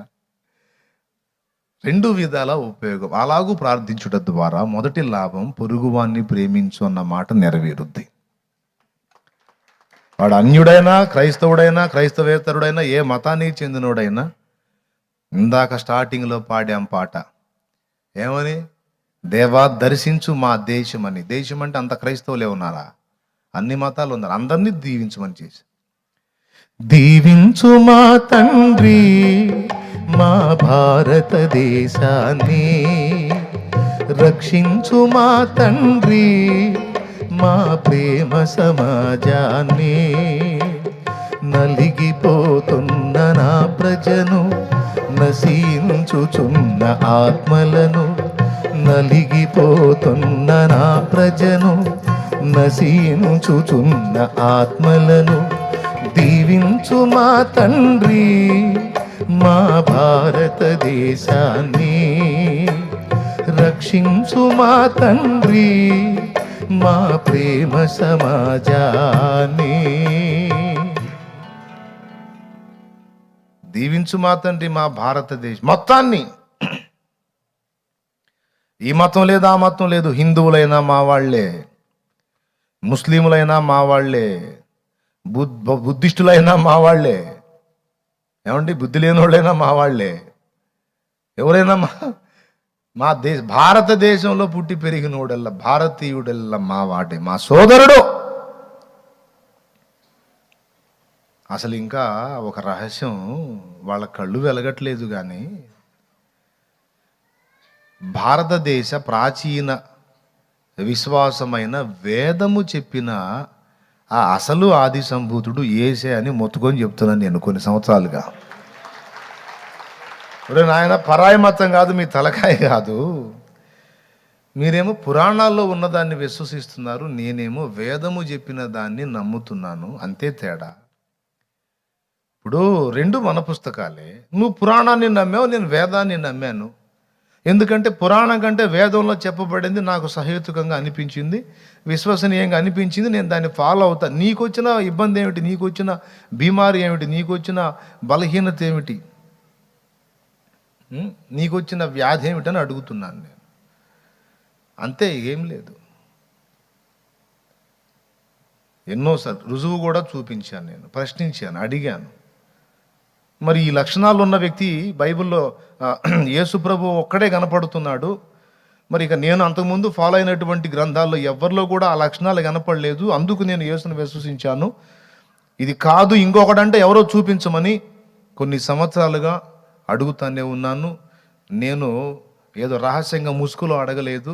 నేను అడిగినటువంటిది యూట్యూబ్లో 2 సంవత్సరాల క్రితమే అప్లోడ్ చేసి ఉంది. వేరే ఏవి నేను పెట్టలేదు, వేరే అంశాలు ఏవి పెట్టాల. మెయిన్ సువార్తను పెట్టాను నేను అందులో. దేవుని కృపతో దేవతలు మొక్కిన దేవుడు ఎవరు అనే టాపిక్లో ఎవిడెన్స్ కూడా చూపించి, ఇదిగో ఈ వేదంలో, ఈ మండలంలో, ఈ సూక్తంలో, ఈ మంత్రంలో ఇలా ఉంది, ఇది యేసని నేను ఎందుకు అనుకోకూడదు? కాదు ఇంకొకడంటే ఎవరు నాకు చెప్పండి అని అడిగాను నేను. పరమత దూషణ చేస్తారు. ఎవరు చేశారు మత దూషణ? ఎవడో మెంటలోడు ఒకడారా పిచ్చివాగుడు వాగుతారు. అందరూ అలాగా మాట్లాడతారా? నీ మతాన్ని ఎవడు దూషించాడు? ఎవడు తృణీకరించాడు? నీవు నమ్మింది నమ్ము బాబు, మొక్కింది మొక్కుకో, బలవంతం ఏముంది? ఆలోచించు, అంతే చెప్తాం, అంతవరకు ఆలోచించండి. చెప్పే హక్కు ఉందిగా, ప్రకటించే హక్కు ఉంది కదా, దాన్ని బట్టి చెప్తాం. ఇష్టమైతే ఫాలో అవ్వు, లేకపోతే లేదు. ఒకడు నాస్తికత్వం బోధిస్తాడు, బోధించుకోవచ్చు. ఇష్టమైతే ఫాలో, లేకపోతే నోరు మూసుకో. ఒకడు బుద్ధిజం బోధిస్తాడు, హక్కు ఉంది, బోధించుకొని. ఒకడు ఇస్లాం బోధిస్తాడు, హక్కు ఉంది, బోధించుకొని. ప్రకటించుకుంటాడు, ప్రకటించుకొని. ఇష్టమైతే నమ్ము, లేకపోతే లేదు. ఎవడు బలవంతం పెట్టాడు? ఓ పెద్ద ఆయన అన్నాడు, అసలు ఎక్కువ మంది మారకూడదు, మనకి బోల్డ్ అంత స్వాస్థ్యం వచ్చింది అక్కడ అని. దేవునికి స్తోత్రం కలుగును కాదు. హల్లెలూయా. అందరూ మారితే మనకు సరుకు తగ్గిపోయింది. మన ఎంత తక్కువ మంది వస్తే అంత ఎక్కువ వచ్చింది. జోక్గా. ఎందుకంటే అంత ఏముండదు. ఎంతమంది మారితే అంతమందికి ఇవ్వడం, ఎంతమంది ప్రభువులో వచ్చి, ఎంతమంది రక్షణలోకి వచ్చి, ఎంతమంది జీవితాల్లో మారు మనసులోకి తీసుకొచ్చుకుంటే అంతమందికి ఇవ్వడానికి దేవుని దగ్గర మస్తుంది. దేవునికి స్తోత్రం కలుగును కాక. ప్రియులారా, ఏం చెప్తున్నావు? అదే ఏదో చెప్తున్నావు, మొత్తానికి అర్థమయ్యి కాకుండా అనుకుంటున్నారా? క్లారిటీ ఉంది కదా నేను చెప్పే దానిలో. వేదం చెప్పినటువంటి ఆది సంభూతుని గూర్చి అధ్యయనం చేసినప్పుడు నాకు కనిపించాడు. యేసే అనేది నేను అనుకొని నేను రూఢిగా ఓకే. కాబట్టి అందరి మనోనేత్రాలు తెరవబడాలి, అందరూ వెలిగించబడాలి. అది మన క్షేమానికి కారణమవుతుంది. అర్థమైందా? పొరుగువాన్ని ప్రేమించినట్టు అవుతుంది, తర్వాత మన క్షేమం కూడా అందులోనే ఉంది. ఈ మధ్య ఆటోల మీద బాగా రాస్తున్నారు. ఆటోల మీద, టాటా ఏసీల మీద, కొన్ని వెహికల్స్ మీద అందరూ బాగుండాలి, అందులో నేను ఉండాలని. భలే ఉంది మాట. దేవునికి స్తోత్రం కలుగును గాక. అందరూ బాగుండాలి. మనోళ్ళు కూడా చెప్తారు కదా, సర్వే జనా సుఖినో భవంతు అని. మరి క్రైస్తవులు ఎందుకు హింస భవంతు చేస్తున్నారు? సర్వే జన సుఖినో భవంతు అన్న దానిలో క్రైస్తవులు మినహాయింపు అని చెప్పాలి. మరి సర్వే జన సుఖినో భవంతు క్రైస్తవుల్ని మినహాయించి అన్ని ఆ సూక్తిని పొడిగిస్తే సరిపోద్ది. అప్పుడు సర్వే జనాల్లో క్రైస్తవుడు కూడా ఉన్నాడు. అందరి క్షేమం కావాలని కోరుతున్నారు. హైందవుల్లో చాలా మంచి వ్యక్తులు ఉన్నారండి. హృదయ విశాలత కలిగిన వాళ్ళు, యథార్థవంతులు, న్యాయంగా ఆలోచించే వాళ్ళు ఉన్నారు. ఈరోజు కాకపోతే రేపైనా ఎల్లుండైనా సంవత్సరం కానీ తెలుసుకుంటారు వాళ్ళు సత్యం. హల్లెలూయా. కొంతమంది ఉన్నారు వాళ్ళ స్వార్థం కోసం, మతాన్ని అడ్డం పెట్టుకుని లబ్ధి పొందడం కోసం దుర్మార్గపు వ్యాఖ్యలు చేసే వ్యక్తులు కొందరే ఉన్నారు. అందరూ అలా లేరు. దేవుడు అందరి మనోనేత్రాలు వెలిగించాలి. కాబట్టి మనం ముందు చెప్పిన దానిలో 2 మాట్లాడాం. 2 మనుషులు ఒకవేళ తరిమితే వాళ్ళని న్యాయం అడగటానికి గళం విప్పాలి. వాళ్ళకు పట్టిన దయ్యాలు వదిలిపోవటానికి దేవుని ముందు గళం విప్పాలి. అర్థమైందా? మనుషుల్ని ఎదిరించి న్యాయం అడగటానికి వాళ్ళ ముందు, మనుషుల ముందు గళం విప్పాలి, మనకున్న హక్కు పరిరక్షించుకోవడానికి. రెండవది, వాళ్ళకు బట్టి చీకటి వదిలిపోవటానికి దేవుని ముందు గళం విప్పాలి. ఇది ముఖ్యమైన విషయం. రెండవది వచ్చేసి ప్రార్థనా విజ్ఞాపనలు. ఎందుకంటే ఈ ఒక్క విషయంలోనే కాదు, ఏ విషయాన్ని కూర్చైనా యేసయ్య చెప్పాడు, మర్యాదగా ప్రార్థన చేయి, నకరాలు చేయకుండా అని. ప్రభువా ప్రార్థన చేయలే ప్రభువా, ఏదో 2 ముక్కలు అంటా కానీ నువ్వే అన్నీ చేసే ప్రభు అంటే, కుదరదు బేటా అంటాడు ఆయన. ఐసా నహీ హోతా రే బచ్చే, ప్రేయర్ కర్నా రే. ఏం చేస్తా ప్రభా, ఏందో కానీ ప్రభా, ఎంతైనా ఏ పనైనా చేయబుద్ది కానీ ప్రభా, పావు గంట మోకాళ్ళు వేయాలంటే ఏందో ప్రభా, ఒళ్ళంతా హోనం అయిపోయినట్టు ఉంటుంది ప్రభా అంటే, దురాత్మల కామురేవో అంటాడు ఆయన. దెయ్యాల పని రా. నువ్వు మోకాళ్ళుని అయ్యా అని అన్నావంటే నేను వెంటనే అందుబాటులోకి వచ్చేస్తా. నువ్వు ఏది అడిగితే చేయడానికి నేను సిద్ధంగా ఉంటాను. అది ఇష్టం లేదు వాటికి. ఒక ఆట చూశాను అంతకుముందు, నా చిన్నప్పుడు టీవీలో చూశాను. మరి ఇప్పుడు ఉందో లేదో తెలీదు, అది నడుస్తుందో లేదో తెలీదు. కొట్టుకుంటారు కదా, డబ్బులు రెజిలింగ్ ఏదో, అందులో అదొక టైపు. మరి ఇప్పుడు అట్ట నడుస్తుందో లేదో తెలీదు. 2 బలవంతులు తలపడతారు. వాళ్ళకి ఆ రౌండ్కి వెలపట్టి 2 బలవంతులు ఉంటారు. వీళ్ళిద్దరూ కొట్టుకున్న తర్వాత ఎవడైనా నిస్సహాయ స్థితిలోకి వెళ్ళాడు అనుకో, ఈ బయట ఉన్నోడికి చేయండి చాలా, వాడు టచ్ చేయాలా. వాడు టచ్ చేయకుండా వీడి కాళ్ళు లాగి అవతల పడేసి కొడుతుంటాడు. వాడు ఎన్నిసార్లు వాడేమో చుట్టూ తిరుగుతాడు, దాని చుట్టూ తిరిగి టచ్ చేయరా, నన్ను టచ్ చేయరా అని వాడు పిలుస్తుంటాడు. ఆ వెలపట్టున్న వాడు పిలుస్తుంటాడు, నన్ను తాకురా, నేను వస్తా, వాడిని పచ్చడి కింద కొడతానని. పాప వీడు చేయి జాపుతుంటాడు, వీడే కాళ్ళు పట్టుకొని లాగుతుంటాడు. అది ప్రార్థనకు ఉపక్రమించేటప్పుడు దెయ్యాలు చేసే పని. దేవునికి స్తోత్రం కలుగును గాక. హల్లెలూయా. లేకపోతే దేనికి రానంత శోధన ప్రార్థన జీవితానికి వచ్చింది. ప్రార్థన చేయనీరు. కావాలంటే చూడండి మరి, అవునా? వాక్య ధ్యానంలో మరి ఆత్మీయ జీవితానికి బలం కలిగించే ఎన్నో ఉంటాయి. సీరియల్ సినిమాలు ఎన్నన్నా చూడు, కళ్ళకి ఏ ఇబ్బంది ఉండదు, అవునా? ఆత్మవశుడయ్యాడన్నట్టుగా దాన్ని వశమైపోయి చూస్తూ ఉంటారు. పక్కనోడు ఏదన్నా అట్టకుని మంచి సీన్ చూడని అని తట్టి మరి, అవునా కాదా, ఏదో కొంపలంటుకుపోతున్నట్టు అని. వాక్యం చదవాలంటే ఒక అధ్యాయం చదివేసరికి తాగబోతుడే కానీ బలవంతంగా కళ్ళు తెరిచినట్టు తెరుస్తూ ఉంటా. ఎంతమందిలో చూడలేదు ఈ పద్ధతి, ఈ పరిస్థితి. కారణం ఏంటి? దురాత్మలు. నువ్వు దేవుణ్ణి సంధించాలనుకున్నప్పుడల్లా వాడు కాళ్ళు బట్టి లాగుతుంటాడు అనమాట. ఆ రెజ్లింగ్ పోటీలో కానీ వాడు ఆ బలవంతుడిని, వెలపటున్న బలవంతుడిని పట్టుకోవటానికి చేయి జాపుతుంటే ఆ చేయి టచ్గా వాడేం చేయి జాపుతుంటాడు. రారా రారా పాపం వీడు అట్లనే అట్లనే పాపం బలహీనం అయిపోయి అట్లనే ఒకవేళ వీడు తిప్పలబడి ఎట్లనన్నా కానీ వానికి చెయ్యి అందించాడా, ఇక వాడు వస్తాడు కుర్చీ తీసుకొని ఏదుంటే అది తీసుకొని వాడిని ఇక మాట వినని గేదెను బాదినట్టు బాధ పెడతాడు. ఇక దేవునికి స్తోత్రం కలుగును గాక. మన దేవుడు బలవంతుడు. ఇప్పుడు సామాజిక విషయాలే కాదండి, మన దైనందిన జీవితంలో రకరకాల సమస్యల చేత చిత్రవదన అనుభవిస్తున్నాం. ఈ సమస్య ఆ సమస్య అని కాదు, ఈ బాధ ఆ బాధ అని కాదు, రకరకాల బాధలు, భౌతిక బాధలు, ఆత్మీయ బాధలు. పరిశుద్ధ జీవితంలో నిలవలేక తరచూ తొట్టుపడిపోతూ ఇదేం బాధ అనేది ఒక నరకం. దేవుని వాక్యమేమో మీరు పవిత్రులై ఉండునట్లు జాగ్రత్తగా చూసుకోండి అంటే నేను పనికి మళ్ళా ఆ బలహీనతల్లోకి వెళ్ళిపోతున్నాను. నిలబడాలని ఎంత ప్రయత్నిస్తుంటే అంత వీక్ అయిపోతున్నాను. అయ్యో ఏంటి నా పరిస్థితి, ఎవరికి చెప్పుకోలేరు. ఎవరికన్నా నాకు ఇట్లాగా అనిపిస్తుంది, ఇలాగ చేశాను, ఇలాగ అవుతుందంటే అని చూస్తారేమో. నువ్వు బయటికి కనపడే అంత మంచోడి కాదనమాట, లోపల ముసుగులు ఇంత వ్యవహారం ఉందన్నమాట, నీ దగ్గర ఇంత తేడా ఉందని అని ఎక్కడ అవతల చీప్గా చూస్తారు అని తన పర్సనల్ చెప్పుకోలేక, ఆత్మీయతలో నిలవలేక, తనకొచ్చే తలంపులను తట్టుకోలేక అదొక ఆత్మీయ పోరాటం. అందులో కొందరు నలుగుతూ ఉంటారు, కొందరేమో స్పిరిచువల్గా బాగానే ఉంటారు, భౌతిక శ్రమలతో అల్లాడుతుంటారు. అప్పుల పాలైపోయి, ఆర్థిక ఇబ్బందులు అయిపోయి, ప్రయత్నాలు విఫలమైపోయి, చేసే దానిలో సక్సెస్ లేక, ఏమంటే సంతానం లేక, సమాజంలో చీత్కారాలు పొందుతూ, ఇతరుల చేత అవమానాల పాలవుతూ రకరకాలుగా నలిగిపోతూ ఉంటారు, క్షోభను అనుభవిస్తూ ఉంటారు. దేవుడు అంటాడు, దేనికైనా నా దగ్గర సమాధానం ఉంది, నేను బలము నాది అని ఆయన చెబుతుంటాడు. నన్ను పట్టుకో, నన్ను తాకు, నన్ను పిలో, నా సన్నిధిని సాగిలపడి మొర్ర పెట్టు.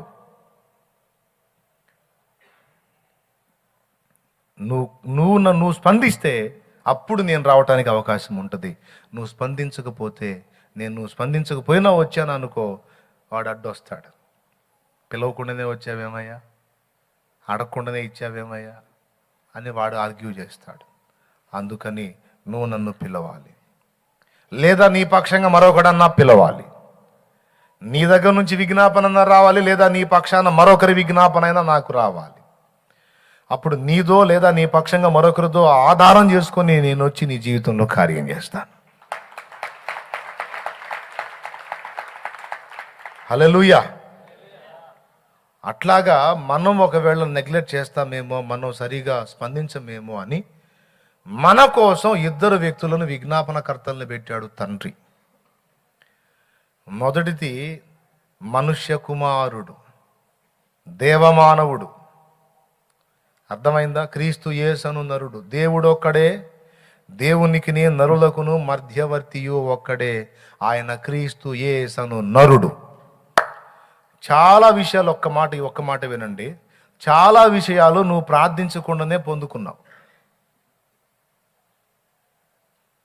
నువ్వు ఈరోజు పొందుకున్నవన్నీ నువ్వు ప్రార్థన చేసే పొందుకున్నావా? పొందలా.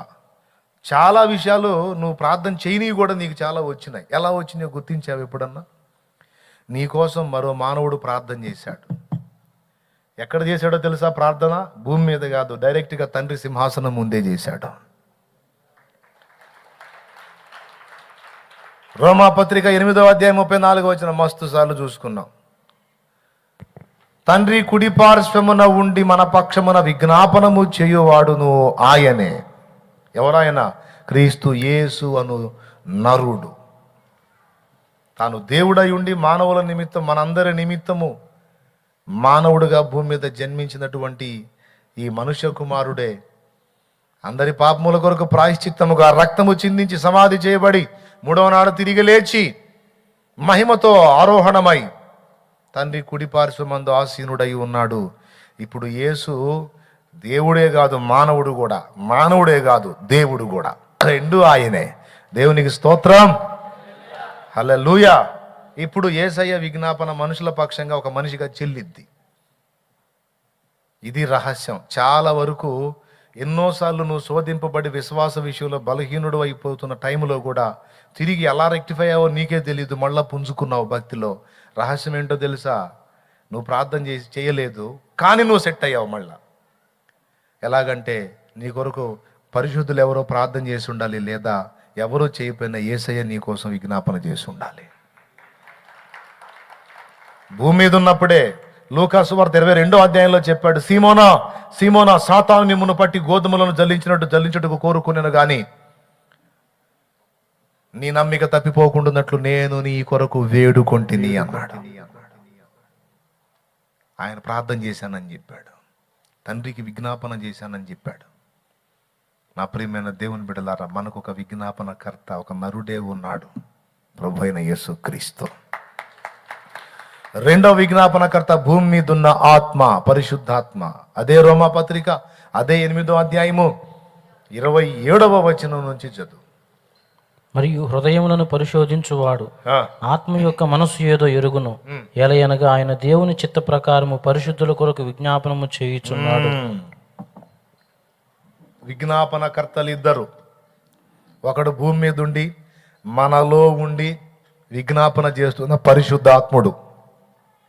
ఏందండి, ఎవరు కదిలాడలేదు? ఒకడెవరు? భూమి మీద ఉండి మనతో ఉండి మనలో ఉండి ఉచ్చరింప శక్యము గాని మూలుగులతో ఆత్మ తానే మన పక్షమున విజ్ఞాపనము. పరిశుద్ధాత్ముడు ఒక పక్క విజ్ఞాపన చేస్తున్నాడు ఇక్కడ భూమి మీద. ఆ ప్రేరణ పొందిన వాడే వెళ్ళి మోకాళ్ళు వేసేది. ఎంతమంది అయితే ప్రార్థనకు మోకాళ్ళు వేసి ఉపక్రమిస్తున్నారో వారందరూ కూడా దేవుని ఆత్మ వశులైనట్టు. ఎంతమంది అయితే ప్రార్థన చేయట్లేదు వారు ఇంకా ఆత్మవశులు కాలేదు. ఇక్కడ విజ్ఞాపన జరుగుతుంది, అక్కడ విజ్ఞాపన జరుగుతుంది. మనం కోఆపరేట్ చేయాలి దేవుని పరిశుద్ధాత్మకి. ఏదన్నారా నీ ముందు పరిశుద్ధాత్మ ఏం చెప్తాడో తెలుసా? నాయన పద మోకాళ్ళు అయిపో, దీనికి పరిష్కారం తండ్రి దగ్గర ఉంది, పో మోకాళ్ళు అయిపో తల్లి, మోకాళ్ళై మొర్రపెట్టు, ఆయన కార్యం చేసిన దాకా. కొంతమంది నా దగ్గరకు వస్తారన్నా, ఆ సమస్య తీరలేదన్నా, నేను ప్రార్థన చేస్తానే ఉన్నానన్నా, అడుగుతానే ఉన్నానన్నా దేవుణ్ణని. ఎట్లా అడగాలి సమాధానం కొరకు అంటే దానియేలు పట్టు గుర్తుపెట్టుకోండి. దేవునికి స్తోత్రం కలుగునుగా. కొంతమంది ప్రార్థన చేస్తారు, ఏదైనా ఒక బలమైన శోధన తనను తరుముతున్నప్పుడు దాని విడుదల కొరకు పట్టుబట్టి అడుగుతారు. ఎందులో తెలుసా? 1 రోజు, 2 రోజులు, 3 రోజులు, అది కూడా అప్పుడప్పుడు. కానీ దానియేలు భక్తుని గురించి గ్రంథంలో ఎందుకు రాయించాడు తెలుసా? అట్లా పట్టుబట్టాలి అని. దానియేలు అన్న 10వ అధ్యాయంలో మీరు చూడగలిగితే అందులో దానియేలు యొక్క పట్టుదల గురించి రాయబడి ఉంటది. ఒక దర్శనం యొక్క భావాన్ని తెలుసుకొనగోరి దానియేలు 12వ వచనంలో 10-12 దాని అర్థం తెలుసుకొనగోరి పట్టుబట్టి కూర్చుంటాడండి. దేవా నాకు దాని గురించి చెప్పయ్యా, నాకు దాన్ని వివరించు తండ్రి, నాకు అర్థం కాలేదని కూర్చుంటాడు. కూర్చున్న దినం మొదలుకొని 21 రోజు ప్రార్థన మానుకోడు. తిండి తిప్పలు వదిలేస్తాడు, స్నానపానాదులు పక్కన పెట్టేస్తాడు. తన ప్రార్థనకు జవాబు వచ్చిందాకా పట్టు వదలడు. ఈ ఒక్కడి చెప్పి ప్రార్థన చేసేస్తాను. సంతోషంగా స్తోత్రం చెప్పండి. మీ సరికి ఎంతో నాకు తెలుసు, ఎంతవరకు వినగలరు, ఇక అంతమించి చెప్పను, చాలా అంతవరకు సరిపోయింది. దానియేలు గ్రంథంలో 10వ అధ్యాయంలో 12వ వచనంలో ప్రార్థనకు ఉపక్రమించిన తరువాత 21 దినములు ప్రార్థనకు జవాబు రాదు. నీ ఇంట్లో వ్యక్తులకు బాగలేదు, చిల్లర ప్రార్థన చేసి వెళ్ళిపోతుంటావు. ప్రభువా సాయం చేయి ప్రభువా. నీ ఇంట్లో అప్పుల సమస్య ఉంది, ఏదో చిల్లర ప్రార్థన చేసి వదిలేస్తావు. ఆ సమస్య యొక్క తీవ్రతను బట్టి నువ్వు కూర్చోవాలి కదా పట్టుదలగా. తరచుగా దేవుని కదిలించాలి కదా. కొన్నిసార్లు ఈ రహస్యం కూడా వినండి, కొన్నిసార్లు కొన్ని ముఖ్యమైన ప్రార్థనలకు జవాబు ఇవ్వకుండా సాతాను అడ్డుపడతాడు. అది లేఖనం చెప్తున్న సాక్ష్యం. నీకు సమాధానం ఇవ్వడానికి దూత బయలుదేరితే ఆ దూతని అపవాది అడ్డగించే అవకాశం ఉంది. అదే ఇక్కడ దానియేలు 10-12లో మనకు కనపడుతుంది. దానియేలు అడిగాడు, దర్శనం ఇచ్చావు, దాని అర్థం నాకు కావాలి అని. అది భవిష్యత్తు సంభవం, అంటే రాకడకు ముందు జరగబోతున్నవేవో వాటిని గురించి అడిగాడు. వాటిని గురించి చెప్తావా? చెప్పటానికి వీల్లేదు, ఆ రహస్యం ఎవడికి తెలియటానికి వీల్లేదని అపవాది. పారసీకుల రాజ్యాధిపతి నన్ను 21 దినములు అడ్డగించాడు అంటాడు గాబ్రియేల్. దేవునికి స్తోత్రం కలుగును గాక. చూసారా, మన ప్రార్థనకు ఆన్సర్ రాకుండా వాడు అడ్డుపడతాడు. ఇప్పుడు ఒక పాయింట్ నేర్చుకుందాం. ఒకవేళ దానియేలు ఆ ప్రార్థన మొదలు పెట్టాడు, ఒకరోజు చేశాడు, ఆన్సర్ రాలేదు. 2 రోజులు చేశాడు, ఆన్సర్ రాలేదు. 3 రోజులు చేశాడు, ఆన్సర్ రాలేదు. 4వ రోజు లేచి వెళ్ళిపోతే గాబ్రియేల్ కిందికి వచ్చేవాడా, వెళ్ళిపోయేవాడా మళ్ళీ వెనక్కి? ఒక్కసారి చెప్పండి నాకు ప్లీజ్. 4వ రోజు ఆ ప్రార్థన ఆపేసి లేచి వెళ్ళిపోతే గాబ్రియేల్ కిందికి వచ్చేవాడా, మళ్ళీ వెనక్కి వెళ్ళిపోయేవాడా? ఎందుకు? అడిగేవాడు ఆగిపోయాడు కదా. అట్లా ఆగిపోవటానికి అది మన సైకాలజీ కాదు, దానియేలుది. మొండోడమ్మా, నా సంగతి తేలు అని కూర్చున్నాడంటే తేలిందాక లేవడం. అసలు ఆ భక్తే మనకు కష్టం అనిపిస్తుంది. కానీ ఎవరైతే భూమి మీద భక్తులు అలాంటి పట్టుదల పట్టారో వాళ్ళు ఎన్ని విజయాలు సాధించారో. ప్రార్థనా విజయాల్లో ఒక భక్తుని పేరు చెప్పి మరీ పెట్టాను, బేవింగ్టన్ అనేటువంటి దైవజనుడు. ఐడియా ఉందా మీకు? బేవింగ్టన్ ప్రార్థనా విజయం ఒకటి పెట్టాను ప్రార్థనా విజయాల్లో. ఆయనకు ఉపచారం చేసినటువంటి వ్యక్తి చావు బ్రతుకుల్లో ఉంటే అతను చచ్చిపోయాడో బతికాడో తెలియదు. లెటర్ వచ్చింది ఆయనకి. ఆ లెటరు పాపం ఆ వేసి కొన్ని రోజులు అయ్యిద్ది. ఏం రాసిద్ది? ఈ లెటర్ నీ దగ్గరికి చేరేటప్పటికి నా భర్త చనిపోయి ఉంటాడు, ఎందుకంటే ఆయన ఈ రోజా ఇంకా సేపా అన్నట్టున్నాడు అని లెటర్ రాసిద్ది. ఈయనకు అర్థం కాదు. ఇప్పుడన్నా ఫోన్ ఉంది, ఫోన్ చేసి ఏమ్మా ఉన్నాడా పోయాడా అని అడగడానికి. అప్పుడు ఫోన్ లేదు, వేరే సౌకర్యం ఏం లేదు. మళ్ళీ ఈయన లెటర్ రాయాలా, మళ్ళీ ఆమె లెటర్ రాయాలా, అయిపోయాడయ్యా అని. ఈ జైలా ఆమె దగ్గర నుంచి లెటర్ రాగానే లెటర్ తీసుకొని వెళ్ళి గదిలో మోకాళ్ళుని కొన్ని గంటలు ప్రార్థన చేస్తాడు. దేనికోసమో తెలుసా? తన భర్త బతికున్నాడో చనిపోయాడో తెలుసుకోవటానికి, ఆ సమాచారం కోసం. అప్పుడు దేవుడు చూపిస్తాడు అతను బతికున్నట్టు. అప్పుడు 2వ అంశం కోసం చేస్తాడు. బతికే ఉన్నాడని చెప్పావు, థ్యాంక్ యూ లార్డ్, సంతోషం నాయన, నీ కృతజ్ఞతలు. మరి స్వస్థత జరిగిద్దంటావా లేకపోతే తీసుకోవాలనుకుంటున్నావా, నీ చిత్తం ఏంటని అడుగుతాడు. కొన్ని గంటలు ప్రార్థన చేసి స్వస్థత కార్యం జరిగిస్తావా లేకపోతే తీసుకోవాలనుకుంటున్నావా, అతని విషయంలో నీ చిత్తం ఏమిటి అని మళ్ళీ కొన్ని గంటలు అడుగుతాడు. మళ్ళా దేవుడు ఆన్సర్ ఇస్తాడు, అతన్ని స్వస్థపరిచినట్టు. ఈ 2 అయిన తర్వాత అతని స్వస్థత కోసం మళ్ళీ కొన్ని గంటలు ప్రార్థన చేస్తాడు. మొత్తం కలిపి లెక్కేస్తే 2 రోజులు అయింది. 2 రోజుల తర్వాత ఇక ఆయన ఆ వ్యక్తిని కూర్చున్న సమాచారం కొరకు మళ్ళా ఎదురు చూస్తూ ఉంటాడు. అప్పుడు మళ్ళా ఒక సమాచారం వస్తుంది, నా భర్త బతికాడు అని. అది భక్తి, అది ప్రార్థన, అది పట్టుదల. ప్రార్థన గురించి వినటానికి భలే ఇంట్రెస్ట్గా వింటారు, కానీ చేయటం మాత్రం కష్టం. ఎందుకు తెలుసా? ఇందాక చెప్పా కదా, అదే పెద్ద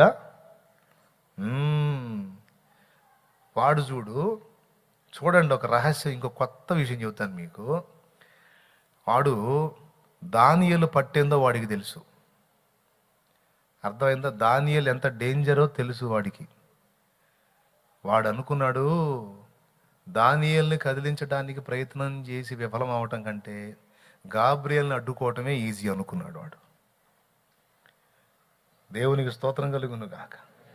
దానియేలుతో పెట్టుకొని దానియేలుని కదిలించి లేపడానికి ట్రై చేయటం కంటే గాబ్రియేల్ని అడ్డుకోవటమే ఈజీ. అంటే ఎవరు బలవంతుడో చూడు, ఇప్పుడు ఎవరి దెబ్బకి కంగు తిన్నాడో చూడు లూసిఫరు. భూమి మీద భక్తులే శ్రేష్ఠులు, వారు కేవలం నాకు ఇష్టలు అన్నాడు కీర్తనాకారుడు. దేవునికి స్తోత్రం కలుగును గాక. హల్లెలూయా. అంటే అంత మొండి, మామూలు మొండి, మోకాళ్ళు వేసి కూర్చుని నాకు చెప్పని కూర్చున్నాడంటే ఇక సూర్య చంద్రాదులు అడ్డం తిరిగినా భూమి ఆకాశాలు తలకిందులైనా లేవడం ఒప్పుకోడు. అవసరమైతే ఒక అటు ఇటు తిరుగుతాడు. మోకాళ్ళు వేస్తే ఓపికనంతరం మోకాళ్ళు వేస్తాడు. మోకాళ్ళు శక్తి చాలకపోతే లేచి తిరుగుతాడు, ఆగడు. ఏం ప్రభా, ఏం చెప్పవేంది, నాకు పంపించు కబురు, చెప్పు నాకు. నిద్రలో కూడా ఒకవేళ మత్తుగా మీ నీరసం కొద్ది మత్తుగా మీద అయ్యా చెప్పు ప్రభా చెప్పయ్యా అంటానే ఉంటాడు. కొంతమంది ఎన్ని రకాల బాధలు అనుభవిస్తారో, ఎన్ని శోధనలలో ఉంటారో ఈ తరహాలో పట్టుబట్టరు. కాసేపు ఒక అరగంట ప్రార్థన చేస్తారు మనశ్శాంతి కోసం, కార్తీక దీపం చూస్తుంటారు. మరి ఆ బాధలు తట్టుకోవాలంటే మరి ఏదో కామెడీ, ఎవరో హాస్య నటుల కామెడీలు చూస్తూ ఉంటారు. ఆ వేదన మర్చిపోవటానికి మరి అవసరమే కదా. అవసరమా? లేకపోతే కాసేపు దేవుడిని అడుగుతారు, మళ్ళీ ఇంకో వేరే పెత్తనాలకు పోతారు. పట్టుదల ఎంత కాన్ఫిడెన్స్ ఉండాలంటే, గాబ్రియల్ని వీడు 21 రోజు అడ్డగిస్తే వాడు ఆలోచన ఏంటో తెలుసా? గాబ్రియల్ని అడ్డగిస్తే చూసి చేసి విసుగు చెంది దానియేలు లేచి వెళ్తాడు. నేను అక్కడికి పోయి అతన్ని చేయటమే కానీ ఇక్కడ దానియేలుని లేపడానికి ఏ విధంగా ట్రై చేసినా అతను లేవడు. అందుకని ఆన్సర్ రాకపోతే లేచి వెళ్ళిపోతాడు. చాలా ప్రార్థనలకు ఆన్సర్ మిస్ అవ్వడానికి కారణం ఇదే, పట్టకపోవటమే. అందుకే ప్రార్థన యందు పట్టుదల కలిగి ఉండండి అన్నాడు పత్రిక పాఠంలో. దేవునికి స్తోత్రం కలుగును గాక.